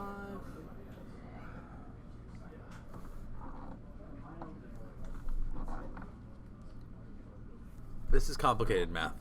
It's complicated. Yeah, he can't empty his hand to use Infernal Tutor to fetch tendrils. So I'm because his other card that's right there, I believe, the unknown card, I believe, is another Infernal Tutor. Yep. So he needs to hit a Lion's Eye Diamond. Yeah, that's what he's going for right now. He's going for Lion's Eye Diamond, I think. Cabal Ritual. That also, more mana just might actually help too, though. Yeah. 'Cause that's a lot of mana. Well, so now the problem with this play is that he cannot Pass in Flames anymore. Why? Because he already made his land drop. He can't make the red, and also he can't make the red and have ritual effects. Was this random too? Get attached. Why can't he? Yeah, he can. How? Oh, He has no floating mana. He has no floating mana. Yeah. So. Now he can't get rid of the Passive Flames in his hand. Right. What? I didn't know if this was random. But he might be. But I think no. I think Tash is going to hard mode. He's gonna ritual. Did you win? So the line here he's going with is he's gonna ritual a bunch. He's gonna ritual a bunch, and then he is gonna Thoughtseize away. I think his Past in Flames, and then somehow use Infernal Tutor to be able to find his last piece that he needs. I think that's the. He's gonna use multiple. He's gonna use multiple Infernal Tutors to fetch multiple ritual effects. Keep going off of ritual effects. His last unknown card is an Infernal Tutor from what he kept from the Ponder. But he still can't get rid of the He's gonna Thoughtseize himself. He's gonna Thoughtseize himself. Thoughtseize himself down to 1, and then he's gonna Tendrils his opponent. Wow. This is kind of. I'm glad we figured out the line. You figured it out. Well, we didn't do anything. I wasn't looking that hard. Yeah, I'll be he was honest. looking that hard. Yeah, so thing. Well, so the reason I like. No, once you have that much mana, I think you can do anything. Yeah. Yeah, because I was. Unless he goofed here. No, I don't think he goofed. 6 mana. It's a lot of It's a mana, ton, yeah. Like 11. Yep, go to 1. Create another storm, yep. And then now he's gonna dot, yep, and then he's gonna Infernal Tutor. Wow. Yep. There it is. And then grab Tendrils. Tendrils you. Yeah, there we go. Alright. Wow. Can we just go wow? Yeah. He went hard mode. He definitely went hard mode and had to do it on LED, which is impressive. He didn't get a lot of help from his And deck. LED made that. Yeah, he did not. He got 0 help from his deck. I mean, the overwhelming. That was game 1 only, right? Okay, yeah. They're looking at sideboarding. Okay, that's. That was a long game 1 between those 2 combo decks. That was only like 3 turns of Magic. actually no, it was 5 turns because Tash had 5 lands in play. Oh yeah. He had 5 lands in play. They did cast a lot of disruption. disruption instead of putting a Chancellor into play. Dude. Tash. Sorry. Sorry. Luckiest Storm player possible. Luckiest Storm player in A. Though apparently he was lamenting about the fact that he was the only Storm player to have lost to Elves in GP Atlanta. Huh? How did he lose to Elves? Yeah, it was 1 in 10. Elves was 1 in 9 against Storm. Apparently it was. I don't know how, but as we can tell from his ad nauseums, that's one way Makes to sense, lose. Yeah. He's had to challenge himself quite a bit. Okay, sideboards. Do we have sideboard conversation here? Let's take a look. Do either of them have any I honestly think like cash? Kevin here, the Blackbird Reanimator deck, I don't think he needs to do too much sideboarding. His main deck's pretty good. It's got Disruption, got a fast clock. Doesn't need a lot to work on. He already has his discard, his hate. Because the Blackbird Reanimator deck, it's basically their sideboard is anti-hate cards, right? Yeah. They're just a faster combo deck than Ant, typically, so. Bring in the extra Thoughtseize. That's about it. Probably Thoughtseize. Coffin Purge. I don't think so. You can Entomb, Coffin Purge, and get the Pest and Flames. It's probably not worth diluting the deck for that. What's Tash have? Let's see.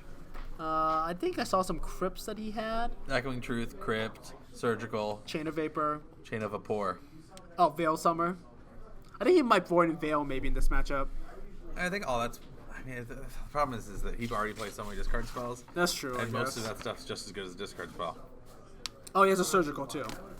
So Surgical Torments for sure. I said Surgical. I said those words. Oh, sorry.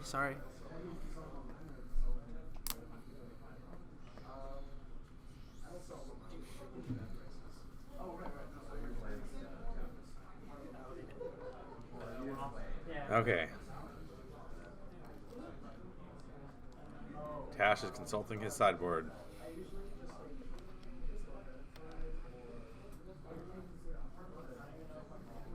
Let's see how the other match is going. Okay. Good luck.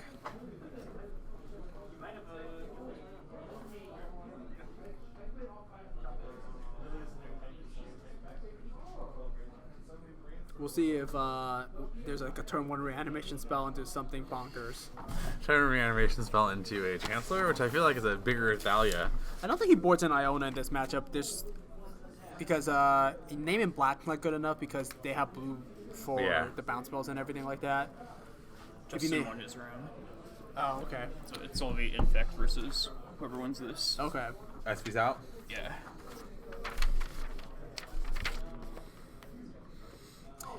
Huh, that's actually kind of surprising because like I figured the depth deck has enough interaction. I mean, it has discard and abrupt decay, and that's it. That's good enough. But Pithing Needle can stop like the ink moth. Yeah, I guess Blight, like, Yeah, if but- Blight Agent resolves, that's, like, super hard. Like, there's no way for SBA to deal with it that easily. I mean, it's really just if any real. And Depths It's doesn't pretty really- much all like whatchamacallit. Infect hits depths on every angle that it doesn't want to be hit on. Like it can get under it. It's taxing removal, which SP doesn't even run, and it runs main board, and it's a faster version of what it does. So it's like. Yeah, and they have counter magic too to stop. And they have counter magic to stop the 1 to 2 spells that Matter. That matter, yeah. It doesn't run like Depths doesn't run like the defensive lands like Maze of Ith that you'd see in like lands, or could potentially help it in that kind of match. I mean, Yeah. Infect is just one of those. It's just like Blackguard Reanimator. Like their whole goal is to just get underneath what you're doing. Oh, we got. Oh. What happened? Dang, Tash was going for a fist bump and Kevin denied him. I missed it. There it is. There it is. No fist bump. I wish I could clip that. Okay, going to game 2. We're gonna get to game 2 eventually. We actually picked a better, matchup. We picked the. I mean, I don't know how. We're still only on game 2. Chancellor in the opening hand. There's a crypto. Tash's hand looks like a solid keep. I think Kevin might be shipping though. I don't think he has a reanimation. Kevin, he's going first. He pretty much has to go. He has to go for it. Crit. Turn 1 right now. Cantrips. That being said, if Tash has the His hand, Surgical. Tash's hand is very good though. It has a turn 1 Torment script and can actually. Oh, congrats. we're playing some Yu-Gi-Oh. It looks like here. Kevin just activated his trap. Got him. Yep, got him. It's a nice thing about Crypt. You can just play it through one Chancellor trigger. Yeah, but there's 2 Chancellor triggers. It's out of luck. Yeah, he's out of luck. All right. So far, okay, Kevin's got a lot see of a animation. reanimate spell. Oh, wait, there's a land. Land. So there's an Entomb. Oh, there is a Chancellor. Oh. I don't see an Entomb. Is the first one an Entomb? No, he needs. I thought he needed Entomb, but. He gets to unmask though, so he could unmask himself. Oh, this hand's great. Yeah, this hand is great. So he unmasks himself. So he puts the He just trigger on the stack. He unmasks himself. He reanimates the Chancellor. He moves on with his life. Oh, Kevin's. I was like, is Kevin gonna pitch the land? You keep. Oh, I you don't keep. You keep the unmasker because you need a way to. Does he have enough cards though? Yeah, he does. He's got enough. He's got. I think it's gonna require almost every single card Every he card in has. his hand. I would get rid of one of the mana sources probably. Yeah. So okay. So he's He's gonna Chancellor. Yep. And then he's gonna unmask himself. And then he's gonna take every single card for him to do this. Yep. This is everything we feared, kind of, actually, ladies and gentlemen. So Tash has to have. He has to have a spell countered, right? So he should just, at this point, play the Torment script to let it get countered. Not necessarily, because he could technically wait to play a second land and then just cast Torment script for 2. This will prevent Kevin from doing any more future Yeah, reanimating. but he still has to deal with this current 4/5, right? I don't know if Kevin, if Tash brought in any type of bounce effect. He had to have brought. There's no reason he wouldn't have brought in bounce. Oh, he is just going for the counter then. Needs to hit an Echoing Truth or a Chain of Vapor. His next turn he can now. I was gonna say next turn he can now Pay for it. cast a cantrip. Yeah, well, we're on a very slow, very fast clock. Tash has got I mean, 2 turns. It's really not. It's only a 4/5, right? It's really not. No, 5/6. It's a 5/6. It's a 5/6. So he It's so 3 turns. yeah. He has 3 turns to bounce it. So he needs to cast a cantrip the next 3 turns. Yeah, he's cantripping right now. He has Yeah. a ponder in his hand. I don't know how he configured, but I'm assuming there's some amount of Echo and Truth and or Chain of Vapor. Chain of Vapor is probably the most I important think one. the paper is directly in front of you. No, I mean like, well, I know what he has, but I don't know what he brought 2 in. Echoing Truth, 1 Chain of Vapor. He had to have brought him in.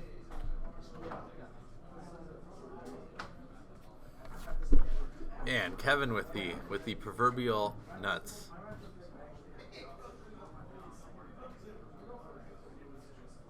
Nope. Shuffle. I mean, there is a Lion's Eye Diamond.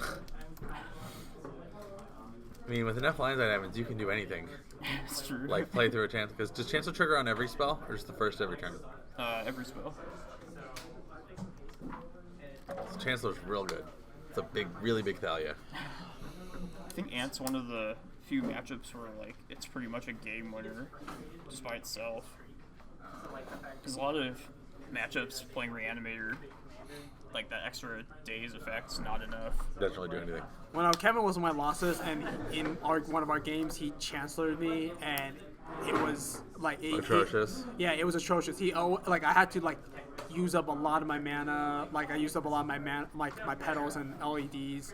It was brutal.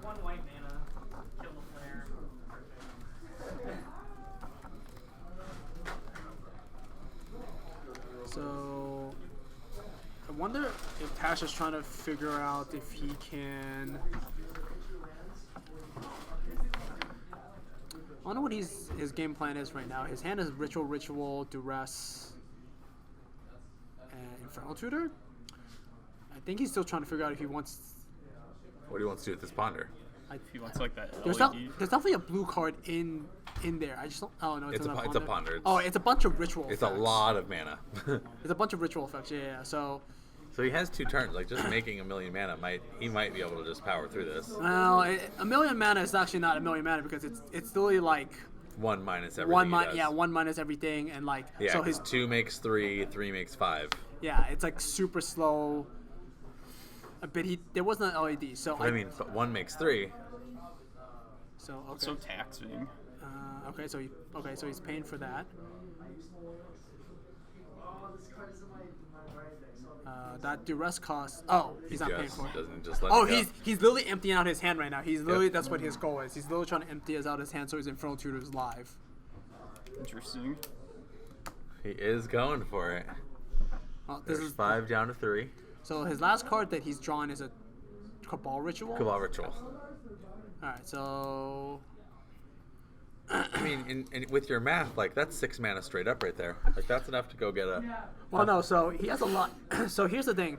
The 5 mana we were talking about. The 5 mana is going to become 9 mana now, right? Yep. Or 8 mana.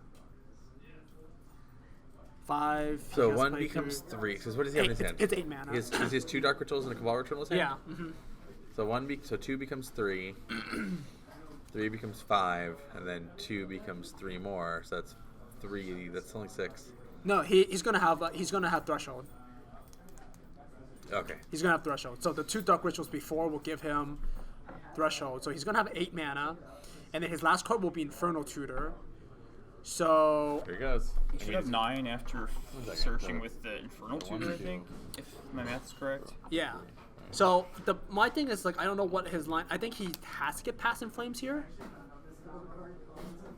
And then you could just use all those He's only gonna have rituals 6. and It's that only mana. 6 mana.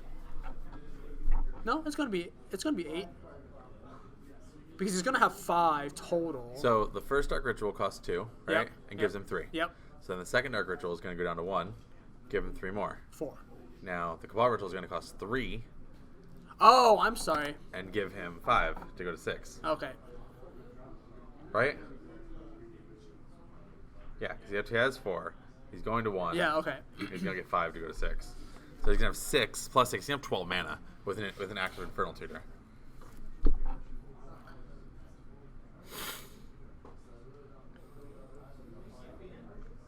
I think those are. We did say 6, right? 6. So he's gonna have 12 mana. 5. But he doesn't have. He hasn't cast a third spell yet. He only cast one ritual. Never mind. He didn't have double dark ritual in his hand. Okay. Tash just slow down. Did he? That still works though. So he gets Infernal Tutor. Go to 2. 3. Until the 8 from the LEs. So that's 8.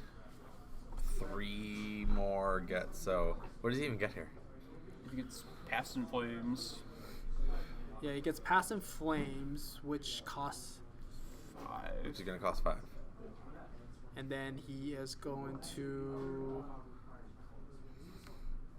go through hard mode again. Yep, okay. So it's going to use up some amount of black, some amount of blue, probably. Yep.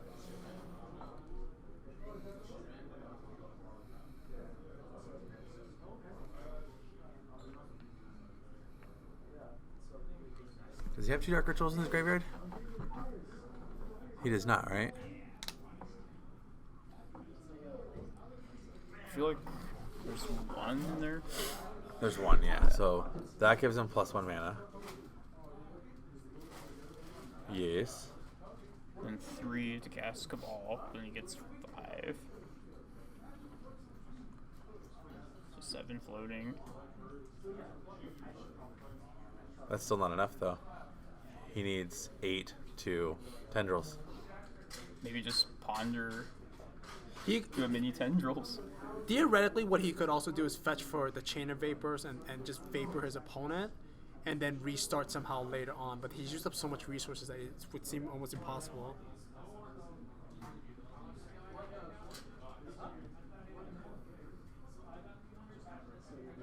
I mean, that's a really good line, though. I mean, he's used up so much resource, but he has so many lands in play. It's not that many. So he could go. I guess he can't do a draw spell if he doesn't have.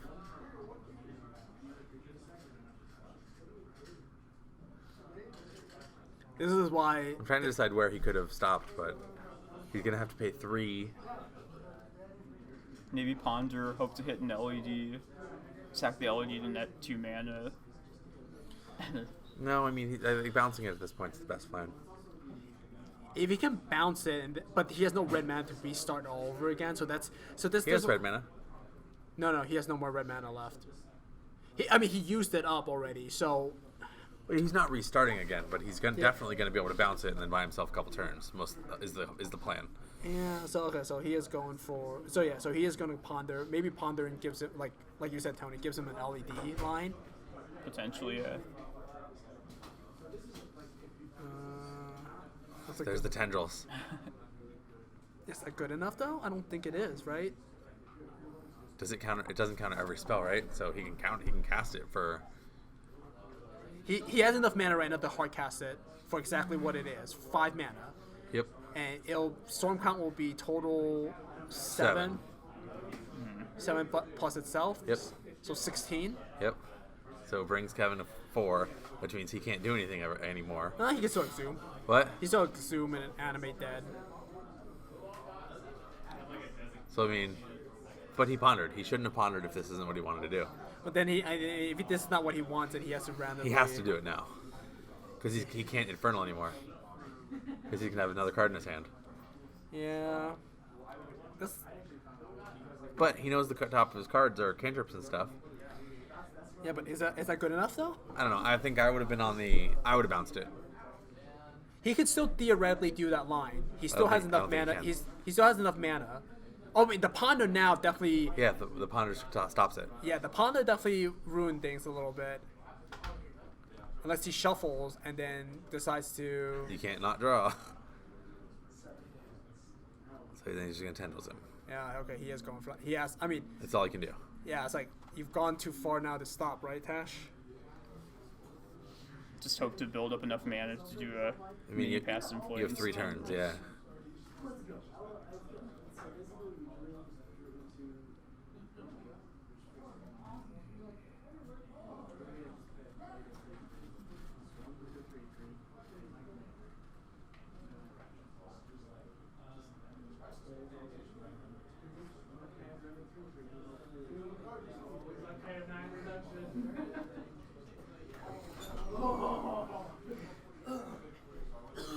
puts them on the stack. It doesn't. Kevin McCoy's reading the card. Puts them on the stack. Doesn't cast them. Just So like Chalice. he only has to pay for the first one.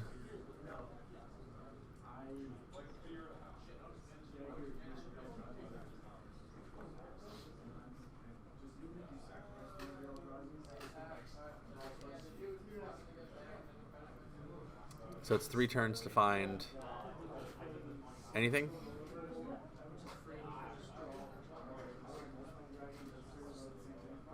His Yeah, big I don't bit of think mana. he saw the bounce play, the bounce line.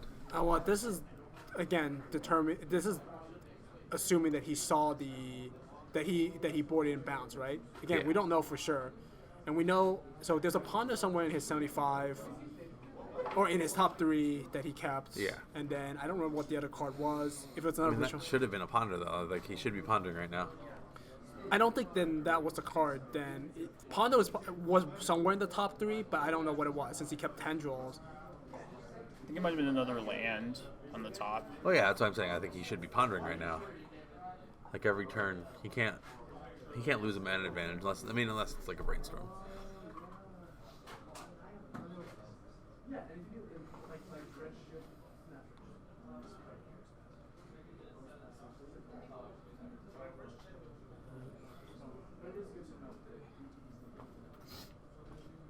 Yeah, so it's a land and a ponder.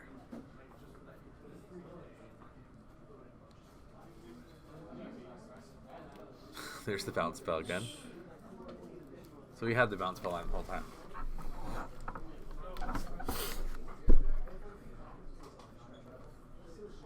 Kevin has, but now he has to wait a full another turn. It's going to go down to 3. So it's going to be 3 and 3. It's gonna be 3 to 3, and he's gonna bounce it. Did he put it in his hand? No, it shouldn't be in his hand. Oh, okay. I was Top about of his to say. library.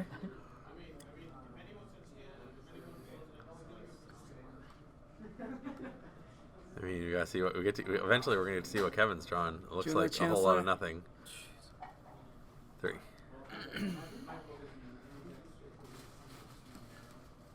Alright, well, Tash, let's see what you got for us. I mean, this should just be a pass. Yep. Get in there. Is an entomb? I don't think that does anything, right? There's no reanimation? I don't see any animation. I just lived a little longer. Well, okay, so now, though, that changes a lot, because now if Tash has another land somewhere, he can just cast Pass in Flames. Doesn't have any. There's no. Oh, there's no more rituals. There's no Oh, never rituals in mind. the graveyard. Well, I think this bought him a lot of time because he doesn't have anything.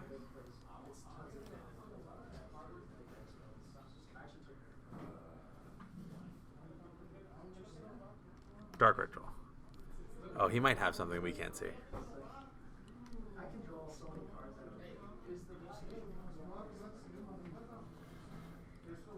Oh, Kevin might have something that we can't see. There might be double exhume in his graveyard. Tomb. Or 2. No, Faithless. He's just gonna hope to draw into a reanimation spell. Specifically, not reanimate at this point. Yeah. Tash is keeping track of Storm.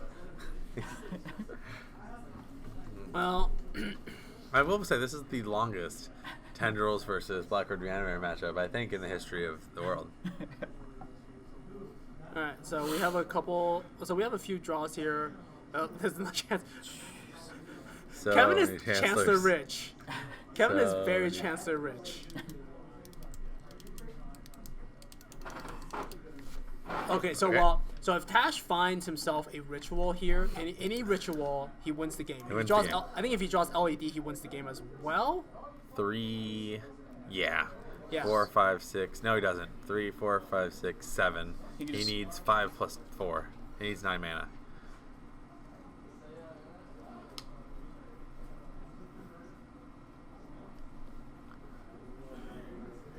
I don't really know what he needs, but it needs to be. Okay. It needs to be 9 mana. It has to be a ritual then, because a ritual will allow him to flashback and then keep going. A ritual works, yeah.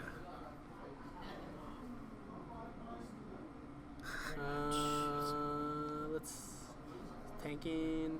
Tank. Is it a ritual? Slow rolling us. Slow rolling. I mean, Cabal Ritual would be. I didn't see it. I think it's a I land. think it's a land. Maybe see if I can catch on the replay. I don't think it's a land. It might be a blue spell. It was signed, so I couldn't make it out. Oh no. I still don't know what it is. Wait, I can check it again. Oh, it's a petal. I think it's a petal. Because of the foil nature of the card. I I think don't know what it is. I don't know if it's a petal. Super glare. I can neither confirm nor deny what this card is. I think he's trying to tank and see if he can afford. Yeah, it is a petal. It's a petal? Yeah, it's a petal.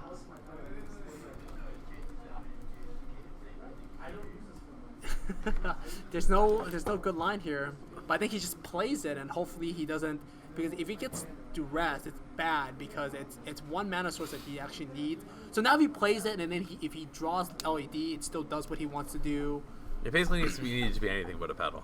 That's like the worst mana source. Because it's not an issue of storm count at this point. He just needs the mana. Yeah, he Yeah. just needs the mana. It just needs to be an. And you Kevin, get- well, so another thing is Kevin can never fetch again because if he goes to 2, then it's really easy for. Well, I mean, either way, this 3 is just same as 2 at 3 this is the point. same, yeah, 3 is the same as 2. Unless he draws and enters off the top, but I don't know how many he's playing. Nope, only 1. Only one. You'd have to be very gutsy to have 2 in your deck. Okay, All right. so he gets to flashback a Faithless Looting. The Faceless Looting's already flashback. He Oh, it's entombed already it. Iona. Nothing.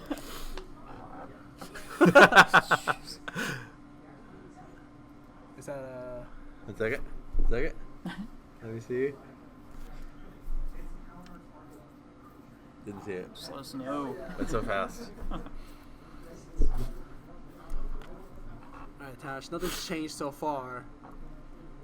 No hard math. Is that a Cabal Ritual? I don't think it was. Otherwise, this is like the worst. Slow roll ever? Yeah. Is that it? Damn it, I don't know what these cards are. He's going so fast. This game is silly.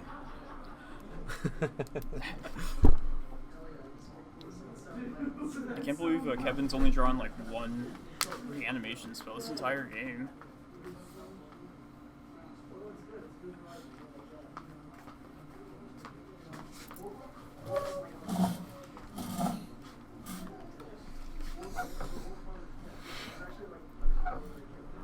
I mean, this isn't even commentary at this point. We're all just sitting here. What? All 39 of us are sitting here watching these two non-interactive combo decks stare at each other.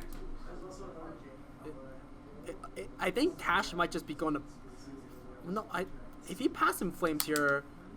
Oh, this is interesting. Is he going to Ponder? Just hope to hit like a mana source. Or Oh wow. Well, no, because that doesn't even matter anymore. Because now he. Well, now. Oh, he's just hoping to get LEDs or something. Oh, I think he's trying to look for an LED. No, that would be so bad. ritual. Unless he drew. Oh! Yeah, they got there. Wait, what? LED. Cabal Ritual. Oh yeah, He yeah, drew. yeah, okay. He drew the. Wow. Oh, okay, got it, okay. Damn.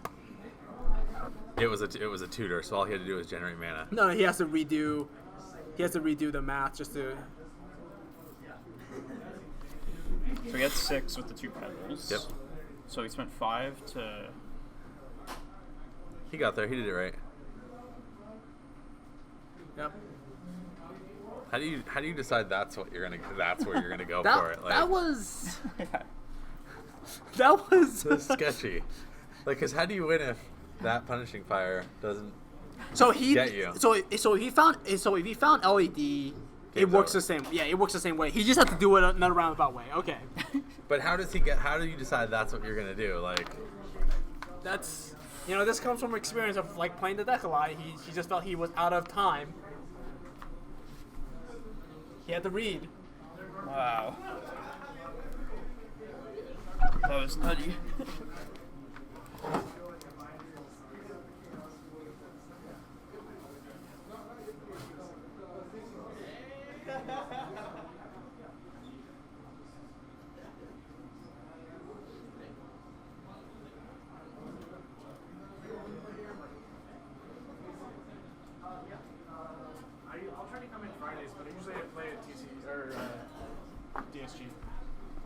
I usually, yeah, I usually, are you coming around?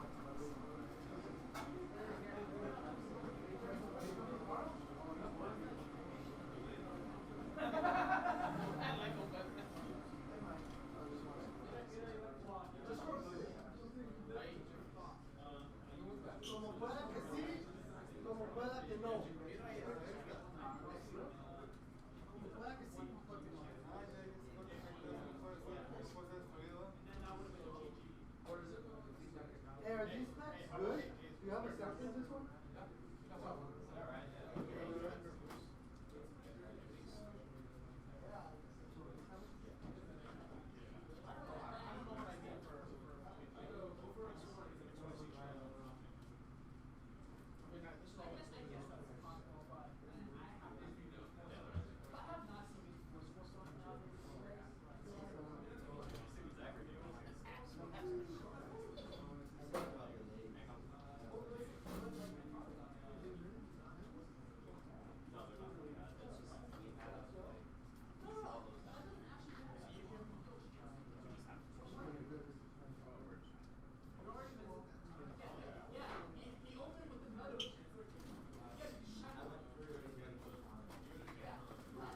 $2, güey.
Alright, well, this is definitely going to be a very fast combo match.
Sorry, I No, muted. you're fine. for this matchup.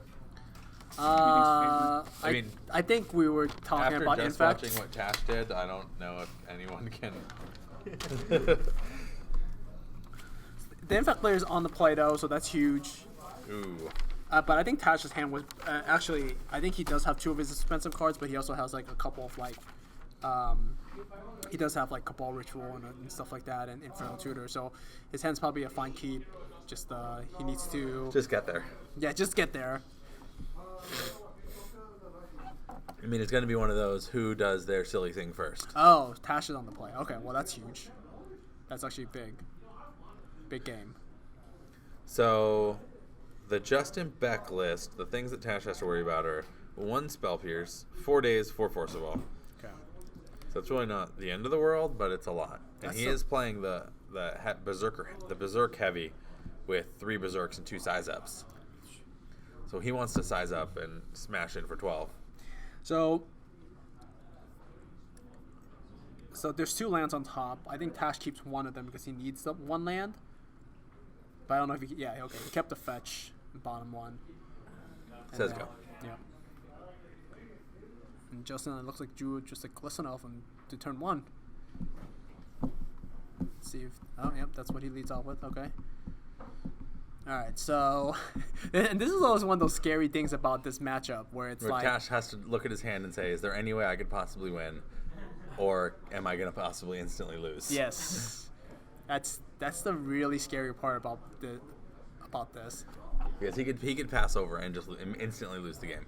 And he has a Tendrils in his hand, so that's He no did bueno. draw a Petal. I don't know if that's enough for him to... He might go for the ad nauseam route here. And Infect might just be the scariest deck to play against in Legacy. Like, you could just die at any moment.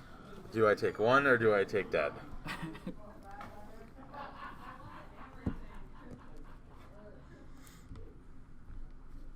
mean, the fact that it has this fast combo kill, in addition to the outrageously fast Infect clock, or in addition to all the counter magic, because Tash has done absolutely nothing to clear the way for a Force of Will. I think he's going the slow route.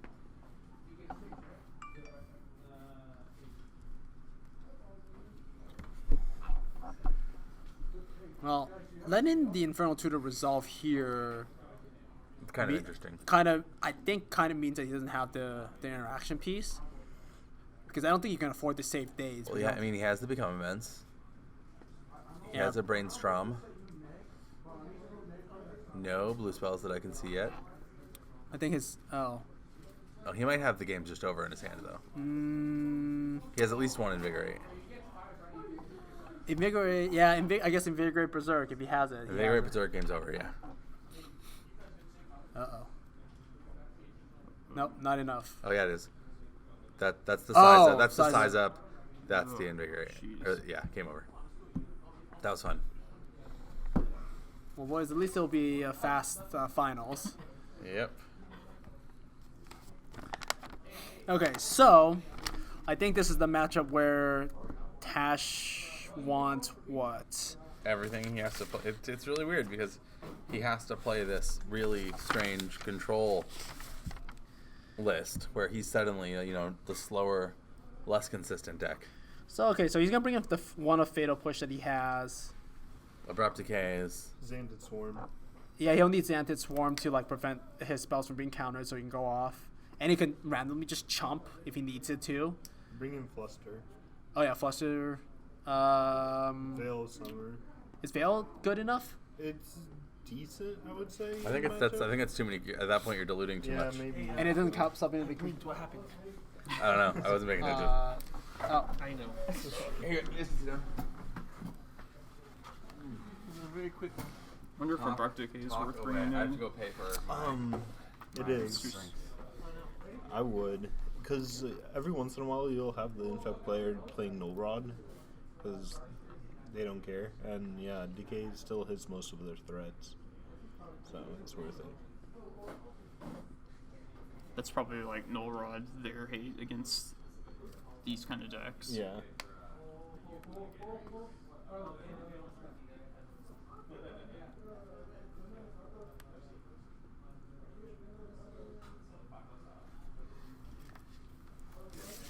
a basic forest in the sideboard. Hell yeah. Played that in Tucson. It wasn't used in any single matchup. Cash said he hasn't used it a single time today. So It was not a good. We didn't have a lot. it's a fun card. Yeah, I think it's the one Bayou main deck also for green. Yeah. But I guess like some of the matchups you'd want The best forest game there was with like Kaufman versus like a Ford. blood moon or something. Yeah. Also, it's decent against Delver, increasing your land count. That's true. Plus, it's a basic. It pays for days really well. Yeah. Do not enjoy it because it takes so long. I had just like I had to be straight up like this is what's going on. That was the best game to watch. Though. Like that was the. I know. I was like, it was a really good game, but it was not fun for me because it took so Okay. long. So I had to tell them. So he's still shuffling up. The shuffling takes longer than the match here. It really does. It really does. We had an interesting day. Yeah. It was fun. Yeah.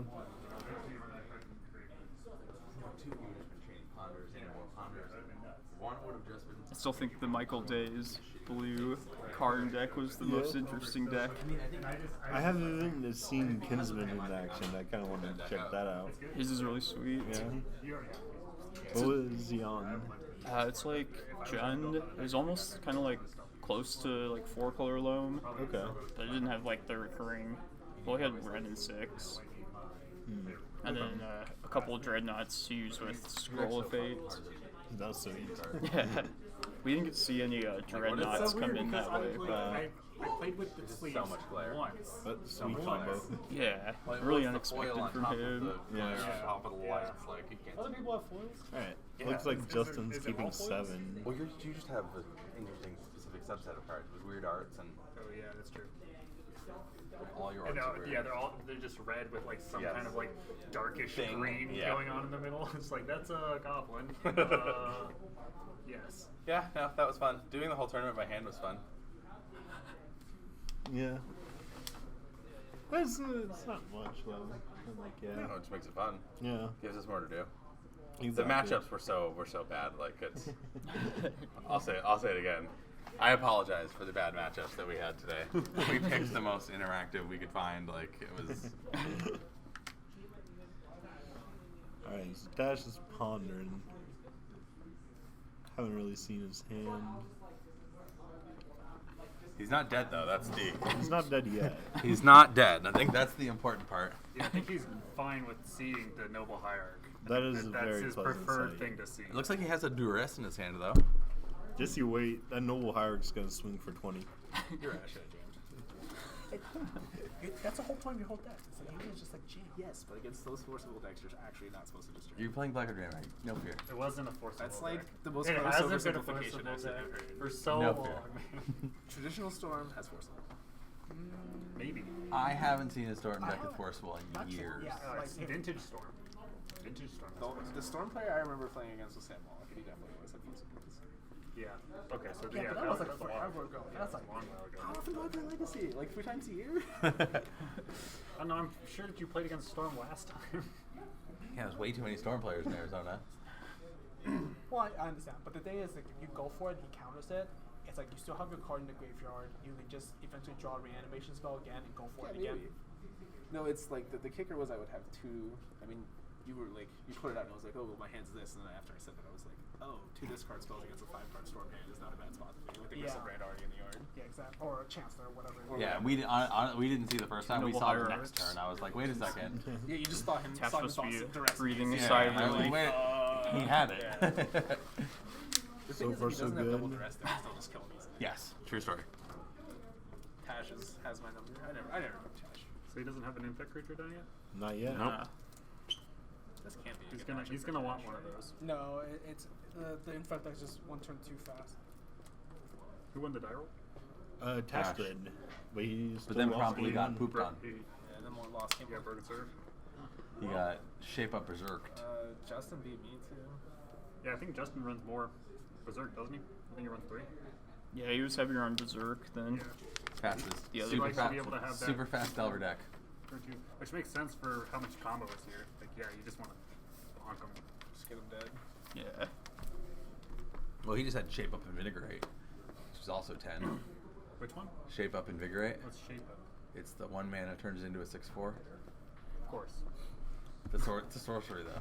Oh, okay. Ah. That's Ah. easy game right there. But does it like die at the end of the turn or something? Nope. No? Justin might be going for Flip the off kill. the other person. But Take he, it. but he has an overload jeez. effect. It turns He has all double your invigorate creatures in into hand. 6/4s. He has That's what? what I'm gonna go with. Yeah. I'm gonna go Oh. with. Let's go. But he costs 6 mana. Get there. He had a ton of mana. I watched him. Yeah. Man, my favorite. Stream's on. Just 2 enablers. My favorite match was Danforth's winning be a in. tough one. I will say that. Against Jesse.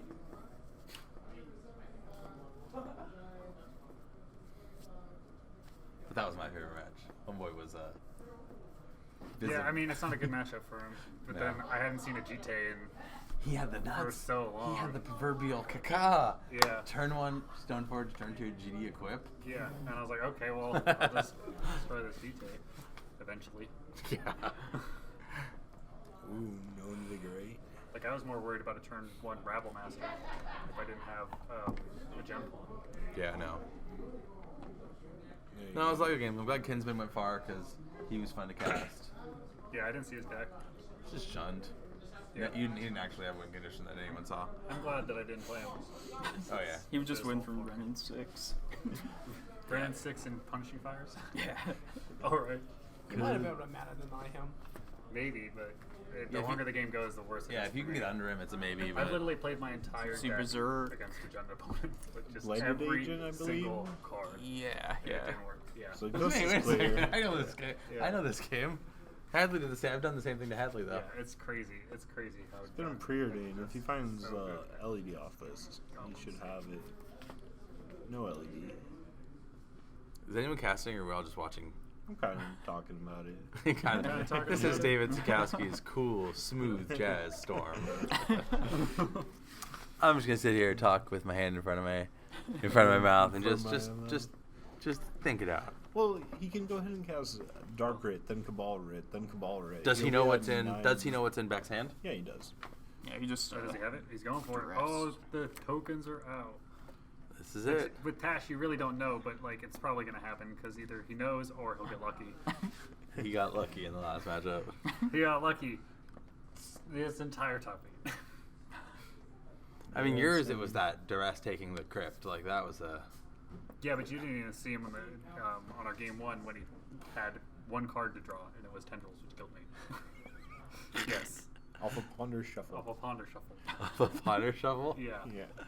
Jeez. Well, we're up to 6. This looks like we might be counting to 10. That's ad nauseum. Apparently, we're going to ban Tash. That's good. He didn't have the red for Past and Flames. If he wins, So, none of us have to play against exactly. him for a year. I think that's what this means, right? Yeah, he doesn't have to play. Yeah. I mean, Beck wins. We just don't see him for a year. It really is. Who won This last is year? a tough McCoy, right? matchup. Avoided, yeah. Tash might have this one though. Oh. He has to ad nauseum though, right? Yeah. He's been getting some unlucky ad nauseums. We watched him too. have some unlucky ad nauseums. The card's the worst card in the deck. But you gotta run it. For being the best card in the deck. It's... So I he think just it needs. gets worse and worse the more people are adding higher costed things like Dark Petitions and crap, right? Yeah. Dark Petition's needed. Yeah. It's like an Infernal Tutor. Yeah. But it's better. You don't need that LED. Oh. Great start. Okay. Alright. Okay. It's looking a little better than usual. 10. At least now he knows how much life he can play with because he's already started with the high. Exactly. He just can't hit LEDs So bad. ever. Yeah, he just can't hit LEDs. Keep going, boy. He's got to do Dark Petition check, right? Yeah, Dark Petition check, it's out. Well, he still has it, right? I will say Tash is much more conservative when it comes to it. There was every time I was watching him stream, I was like, I would have kept going, but Yeah. that was I think it's like he got out of it, but by sheer luck, he actually listened. Oh, he's going still. There, Oh, There it okay. is. There it is. Alright, so Well, he doesn't have. Does he have a way to kill yet? Yeah, it's lethal. Yeah, it's lethal. The Infernal Oh, yeah. Tinder's in the graveyard. And there's a passive Well, if you flame. put it Oh, now there's together- passing flames. Yeah. Yeah, I miss when Tash was playing Miracles. Those Those were good days. Those were the good He didn't even days. play Miracles. Long time. You didn't really see him much because I mean he didn't really win a lot. That's why it was my favorite. Was this like top Miracles? He built it in Top Mirror. Yeah, built his Oh. top Miracles and then continued right through the band, and then switched to Storm. Yeah. And then now it's just not as much fun. But no, it's still very fun. His Nauseams are hilarious, and then No, it's not as much fun for me. oh, yeah, I was like watching him go through his lines. I'm like, I think I know what he's doing, and then there's some points I'm just like, I don't know how he came with this line, but But it's silly, yeah. this is how he's Yeah. going off. Yeah, if anything, he's clear about what he's doing, which I appreciate from combo players. Kind of. Like, Like, I like guess Justin's as like, you could I tell. guess it's time to grab my.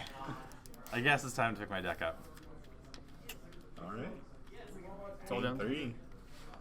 I will say the most impressive deck I saw was, strangely enough, Tom Coffin's Blue Delver. Like just showing that deck's still just good. It is Yeah. really good. Yeah, Dreadhorde Arcanist is hard to deal with. Dreadhorde Arcanist is just a real card. We didn't have Gary wasn't on stream once today. no, my games were not very good. I did not. I think Anthony here took all the Bomberman luck. Oh yeah, you were on Bomberman. I Yeah. haven't You played didn't against you on that deck yet. We didn't have Bomberman at all. Anthony Hare either. Wasn't Yeah. it not interesting? No, it is interesting. If you would you have put a watched, Bomberman player no, on, the on, last- you put Gary on because The last time Andy Anthony just Hare was throws on, there was across. cards everywhere and chat rioted. it's just everywhere. so I backs. played against Alan playing Infect, and I took some unique lines, and the games were definitely interesting. But 3. huh? Just oh. 3. Talking to chat. Oh, but yeah, the games were very interesting. But my Mystic Four just failed to find me any walking ballistas, and I lost because he read that I didn't have the removal spell and just went for it. Went for the kill. We can ask if they're into like doing like best of 9 or something, you know? Best of 7. I don't think that increases Tash's odds at all. No. I think it diminishes. Yeah. Yeah. Best of 2. It's over now. That increases Tash's odds. Oh. We'll saw the trophy in half. Best of 4. Co-champions. Mm-hmm.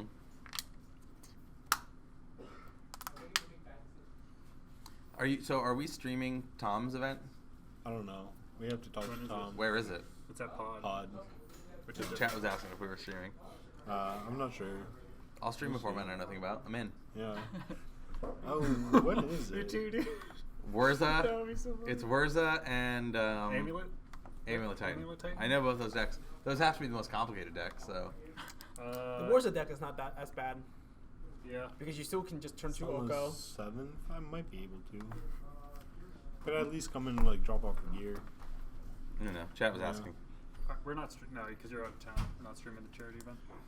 No. The charity event's The food Thanksgiving. drive? Yeah. No. on The team 24th. one. Yeah. The Yeah. I'm playing all goblins, all the formats. Let's Doing go. great. It's gonna be goblin team. Oh man, I don't think I can Shoot, play. we're I have gonna to be in cook too Europe much. instead. Oh, yeah. What's the date? 24th. It's on Thanksgiving.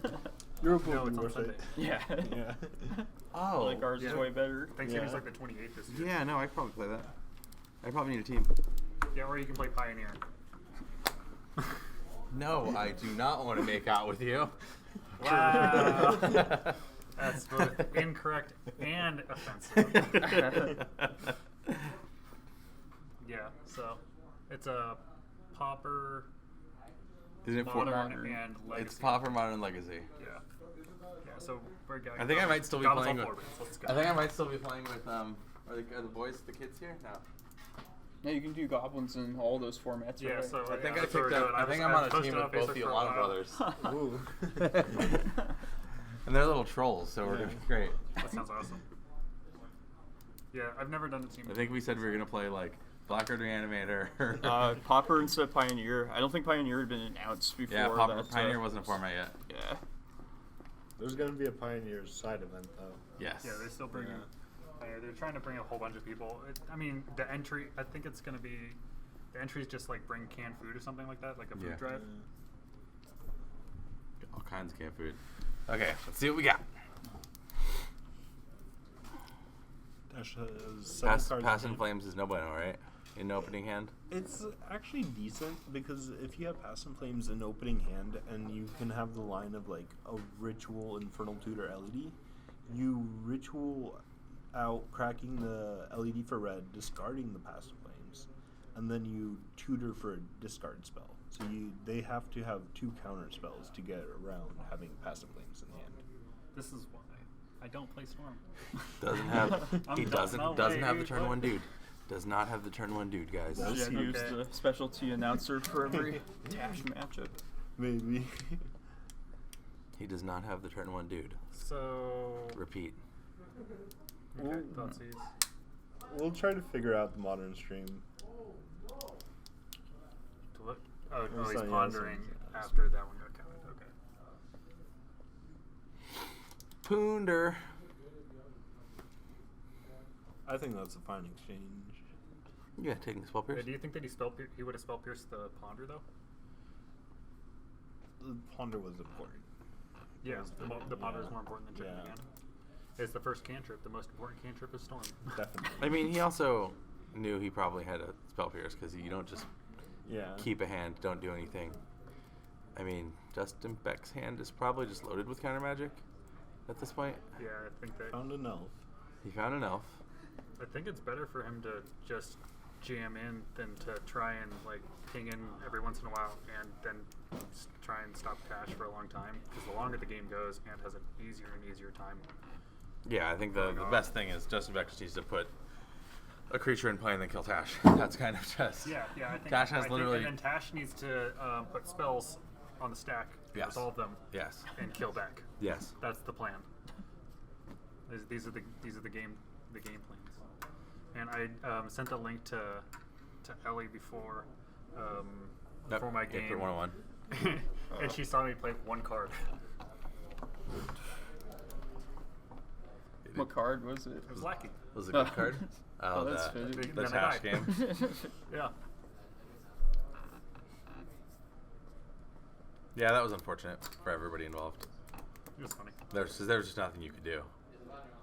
Well, what I should have done is notice that when he was laughing and said keep about his hand, that I should have started mulliganing down for quicker hate. I mean, you had a turn. My zero- hand was insane. Yeah, you had a My turn. hand You had a was turn. One hand. great. You had a turn 1. Tormund's Crypt Lackey. Turn 2 Thorn. Like what? Plus putting in Settler to blow up the land, then putting in Kiki-Jiki to continue blowing up the lands. Like, my hand was great, except for the turn 1. Except for you died. Yeah, except for that Storm can just turn 1. Yeah, I don't really know what you could have asked more for. Right. I didn't really turn 1 kill you, it's just that you would never able actually to do anything. Yeah, if I had drawn a Chromox, I would have been able to stop. Yeah, you Or had that Surgical one also did chance it. for Chromox. Or Nightmare Trap. Mind Break Trap, yeah. I had some outs. Didn't Okay. draw them, We because I don't st- have the Tash luck. We still don't have a. We still don't have a duder. No duders. 0 But Tash is duders. just chaining these cantrips together. Ooh, those are nice. Tash is very pickups. happy with what's going on. And watching and that commentating his just answer? makes me want to play more. For Right. real. Should have won, Tony. You should have won. Or you shouldn't have beat me last tournament. Ugh, when I lost to you and then Nick Fit, oh, I was so mad. Then I was stuck in Tucson for like 3 hours because I rode with people. I was Oh. furious. Oh, Nick Fit, losing to Nick Fit. I don't even know how I don't even know I how just didn't lost. go, Like, and then I squeaked in. I lost. I don't even know how I lost. Like it was just I drew nothing. It was like against you, and I dredged 63 times and hit literally no real magic cards. You're still on Lance. I was then. I haven't played in a while. All of Anthony's decks that he likes are not very good in this current meta. Yeah, That the Dex is Maverick and Lance. pretty much. I'm not playing. Yeah, that sucks. That sucks. Lance is fine. But Lance is fine. If we were a Delver heavy if we had a meta, regular meta, Lance would be fine. Yeah, but we're a combo fucker. Yeah. Well, I put, and actually, so I might play next week. I put all the creatures main and put extra, so it's actually kind of fun. Okay. Right on. Because the sideboard was always three Trackers? 3 to 5 creatures, you know. See, So I Tash have- has so his I have 3 Xanthid Reclaimers, 2 Swarm, Trackers main single now. copy in his hand. Yeah, I think So you can just be like turn 1 tracker or he's turn gonna 1 try to go Rex for Age, that. Does he go, also have passing things? Yeah. and it's Yeah. good. Right on. So I think Tash has Yeah, I to don't kill know. in I 2 just- turns. He just has to survive jamming twice. Just jam dudes. I think if he avoids why is Justin land so playing far a apart? infect creature here, Yeah. he'll be in really good shape. That's still not a dude. Though Justin That was a didn't draw dude. the elf. He has So a it has to couple be elves, right? coming. But he's trying to Okay. keep mana up. Yeah, he's just he can't do that. He can't just keep on trying to get more and more counter magic because eventually it just won't matter. Eventually, he's just gonna mini tendrils chain you twice. Oh, there's the ink moth. So Oh, there's a duder. oh no, There's that's the dude. Pendlehaven. Pendlehaven duder. So this is probably Tash's turn. Okay, so now Justin is threatening to win the next turn. Tash will probably try and go this turn. I think he Tash has to. is- No, you're setting up for next turn. Yeah, Right Tash now? may, Yeah. Tash may not have to do anything. If he has any disruption piece, you can play that and then maybe. You just have to cross your fingers and hope. But yeah, the Xanthus Swarm's gonna land. I would hate to put myself. Yeah, it's the red player. it's an unpleasant spot to be in. Yeah. I Tash. don't want to be in the hope position. So that's what it looks like he's doing. No anger in the graveyard. That's what I'm talking about. That's the next tech. He needs his volcanic in play too. Yeah. Yeah, Cyrus has been talking about it. Alright, Force of Will. Wow. I mean, he has to, right? Yeah, he's a Yeah. handful of counter magic. Yeah. It's like if he doesn't do it here, it's not good anywhere else. So instead, Tash is just gonna go for it now. Oh yeah, he has enough, right? He has such a bad hand. Well, it was Xanad Swarm, Force of Will, Lotus Petal.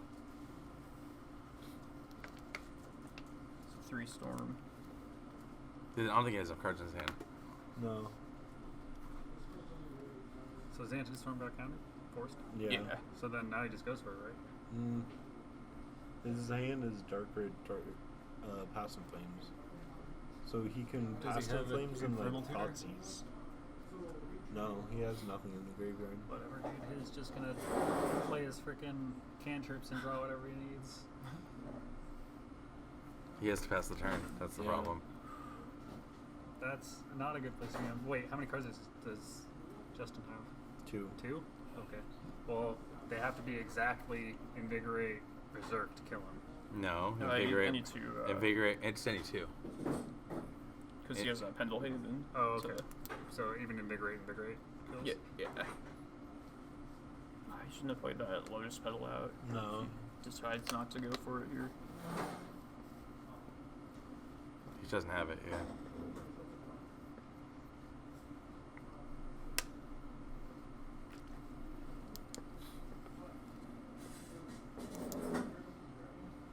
Justin just patiently waiting to pounce. Just patiently waiting to say While take 2. Tash just literally talks the entire time to himself about every little possible line. It's good because he basically just tells you what you should do, and then you do that, and then you end up winning. Or losing. Right. Those are the options. Justin says nope. Just says no. Turn off the deck. Got it, that's spell pierce. Kill him. Invigorate. Invigorate. I think. This is definitely a green card. They look the same. Boom. Figure 8. It's 1, 5, 6, 7. So 6 right 6, there. 6. Wow. Ooh. Okay. Survived the turn. Okay. Yeah, then he definitely should have that pedal back. What'd you draw? Is that Dark Petition or Nausea? I think it was a red.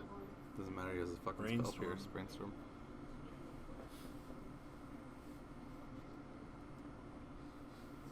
So we know he has to play through spell pierce, right? So Justin must not guess. have another pump, though, right? Because Yeah. otherwise he would have just pumped there. Yeah. So Tash would be relying on the top of Justin's deck to pass the turn. Tash has, at the most, one more turn. Yeah. But he knows he doesn't have it right this minute in hand. I believe. Yeah. Because, yeah, you just done it.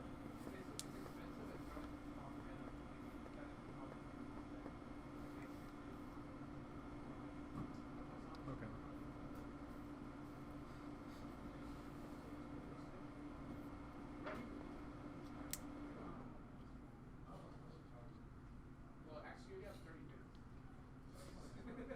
Yeah, it's Berserk in that slot. Hmm? For chat. They're asking, does Legacy play scale up? Yes. They do? He does. He's running 2 copies in this. Okay. Yeah, They're but actually he- running 2. And Berserk, though, right? It just makes Yeah. it's another card that makes it a 2-card pumped to kill. Okay. As Invigorate, Scale Up, Berserk, Finds the bastard. The Scale Up Vines. Wait, does scale up work twice? Nah. I think it's just makes it a 6. Turns it into a 6/4. That's what Turns it it does. into a Okay, 6/4. so like they double up. So that's good. I think so. Let's take a look. This is gonna go bad for Tash. I think Justin has a crop. Does he have a crop? I think he has a crop. Like, he has a Spell Pierce. No, it's a crop. Crop rotation for Bajuka Bog. Yes. Ugh. That would be it for Tash. Then he has both, because I think But he's a Tash Spell is Pierce definitely. too. I mean, He has to go for it. he's going for it here. I guess. Like if he had another pump spell, then he would have played it. So he's just not going to give him the chance to lead that draw step There's the crop. Yep. or crop rotation. That's brutal. For Bajuka Bog, let's see it. Unless it's his hand, then it's like Sided it out on accident? Nah. Boom. Justin's a good player. Okay. So Bajuka Bog coming into play off the crop rotation to exile the entire graveyard of Tash's graveyard in response to Passion Flames, which kills his line of trying to use the graveyard to win the game. I should do this shit professionally. You should. You're good at this. Yeah. With fantasy. Justin's looking for. He smells the blood. I'm He's good looking to except for win that now, I'm yeah. always late to the round. And then Anthony has to run around and try and find me and get all the pairings together. Yeah. What happened? You know, I understand what I could have done better. Looks like another elf. Yeah, another elf. Alright, he has one turn, Attack. one card. This is it. Ooh, that's a good one. I mean, can he draw anything? A decay. I think he might have.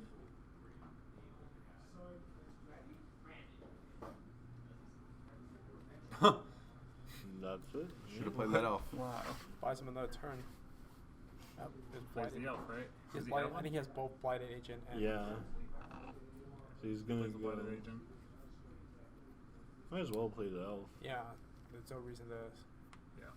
Yeah, there's no reason to do this again. Yeah. I actually don't think Tash can get back to critical mass of anything. It would require the most insane amount of sequence of spells. It would require And the he knows what that top card is too, right? Because of the bundle. Yeah. Mm-hmm. Yeah. I think it was an LED. That's game. Yeah. Tash is talking about how it's the end of the game. The crop rotation to Bajuka Bog Yeah. doesn't always work Damn. against Ant, but It does work. Out there. Justin Beck is your That is champion it. of 2019. 2019 Infect. Arizona Eternal Whoa. Magic Masters champion Justin Beck on Infect. Cool. What a guy. What a guy. What a guy indeed. Yeah, I think so. Okay. I'll sign us up. I guess we can wrap this up. Let's wrap it up. Hey everybody, thanks for watching our stream. Hope you enjoyed some Legacy in the time when it's kind of losing its presence. Not here though. Not here. Arizona's community is so strong for it. Like, we're kind of blessed to have a strong community like that. Yeah, it's really nice. So ArizonaEternalMagic.com is for all Arizona Eternal Magic events. We do Vintage, Legacy, and then also we have Extension to Modern now. This is the end of our year-long series. So this was an invitational from a bunch of different tournaments that ended up... all year long. Yeah, all year long. A bunch of different tournaments that ended up coming throughout the year. gaining points, and then the winners ended up getting qualified for 16 people to compete in this tournament at the end of the year. So good job to Justin Beck for taking it down, being crowned the master of the year. We're going to give him his trophy and a hefty prize pool. Sure. Sure, I can interview him. Okay. Yeah. We'll get him here, and we'll talk about his deck choice and everything, and we can go ahead. In the meantime, you can see us. We post the streams and we post the events on the Leaving a Legacy page, and we post them on our own page. And then a lot of podcasts we have somebody work with in order to get those. I don't know the specific names of those podcasts though, because I'm not that person. The Arizona ones, the Yes. O2 Dropcast. Yeah, so we had the O2 Dropcast for Arizona, and then there's a couple podcasts that shouted us out this throughout the week, and then the weeks coming up to this. I didn't set that up, so I don't know which podcasts there were, but if that was any of you, thank you for doing that. We appreciate it. We appreciate the partnership. We pepper in a little bit of charity events here and there, like Toys for Tots stuff, which just to try and use Magic to give back to the community. But yeah, it's a good time to still be playing Legacy in Arizona. We will be having, I think it's going to be 7 tournaments, 7 city championships in the Phoenix area, and then down in Tucson. One will be down in Tucson, most likely. It's definitely growing in Arizona. Yes, Legacy, so. yeah. So we were at 5 this year. So next year we're going to be at 7, and those are getting up there in numbers. We've started at 50 and we've been climbing higher and higher. We hope to hit 100 soon. Our stores can accommodate large amounts of people as needed. So if you're in the area or can make the drive, I think it's worth it. Usually they end up to be 1Ks up to 2Ks. It's an engaging experience for sure. It's just a lot of fun hanging out with friends, playing some old school cards. Definitely. Couldn't have asked for a better community here. Yeah, so thanks everybody for tuning in. We're going to have Justin here in a second. In the meantime, I'm going to try and stall for more time for everybody. There will be no more Magic for the rest of the night. We got Justin Beck here, though, our champion. You got the trophy and everything. I do. All right. Hi, everybody. So we got Justin Beck here on Infect. He's our winner of the year. So first off, Justin, how you feeling? I'm feeling good. Yeah. This was a lot of fun. Thank you guys for putting this on. Yeah, definitely. I mean, it's for the players, and now you're king player. I suppose I am. Yeah. So are you from down in Tucson? No, I'm from Surprise. Oh, so okay, so far out west, right? Yeah. Nice. Well, how did you qualify for I was the Masters? I was points leader, so I top 8'd 2 of these, and was able to make it in. Nice. Pace off points. Yes. Okay. So why'd you choose Infect for the day? It's the only deck I play. That's a good thing. I love this deck. I was kind of worried about its positioning, but my matchups worked out in my favor enough that I was able to take it. Yeah, I think the results definitely speak to that for sure. Well, when you were building, did you try and see what other people were going to be playing? A little bit. For the most part, I've played nearly the same 75 over the entire season. I changed out a couple sideboard cards. I added a Dismember. Is about the only thing I changed really. I knew there was going to be another Infect player, and then sometimes we get some things like Maverick and whatnot, and so that was the only real change I made. Right on. For the most part, I kept it all the same. So it was like the MVP of your sideboard for aspiring Infect players out there. I gotta say, crop rotation was pretty good today. I mean, we saw it. We saw it at the Bajuka Bog right there. That just sealed it up for you in that last game. Yeah, the crop rotation package is pretty sweet. I don't run the main board crop rotation. I have both in the sideboard. So in the matchups where that's good, I think it's very, very good. It's just an instant speed, answer to whatever you need. That package is great. Yeah. So would you take this list to, say, a larger tournament, like let's say 100 plus people? Would you still take the same list, or would you do a little bit different for I would. meta at large than Arizona meta? Yeah, I think I would. I tried splashing for Ren and 6 in the sideboard, but that just didn't feel like it did enough. I've tried to Fairy before as well. I think I would pretty much go with this anywhere I went. Yeah. Yeah. I like this setup. It's basically what I've been running for a couple of years now. Great. Yeah, I do the same thing. I've been playing the same deck for 5+ years now, so it definitely pays dividends when you can stick to it. So, well, who's the first person you're going to tell outside of the Magic community about your victory? My students. I'm gonna put this trophy in my classroom. All right, Yeah. That's great. That is great. Okay, well, thanks a lot for showing up, winning. Yeah, So you did a great job. Congratulations. Now you're qualified for the next one next year automatically. Nice. So you can kind of take it easy and just dream crush whenever you show up to events. All right. It was a pleasure having you. We're going to go ahead and sign off. Well, thanks, everybody. This has been Arizona Eternal Magic, and we're signing off. Have a good night.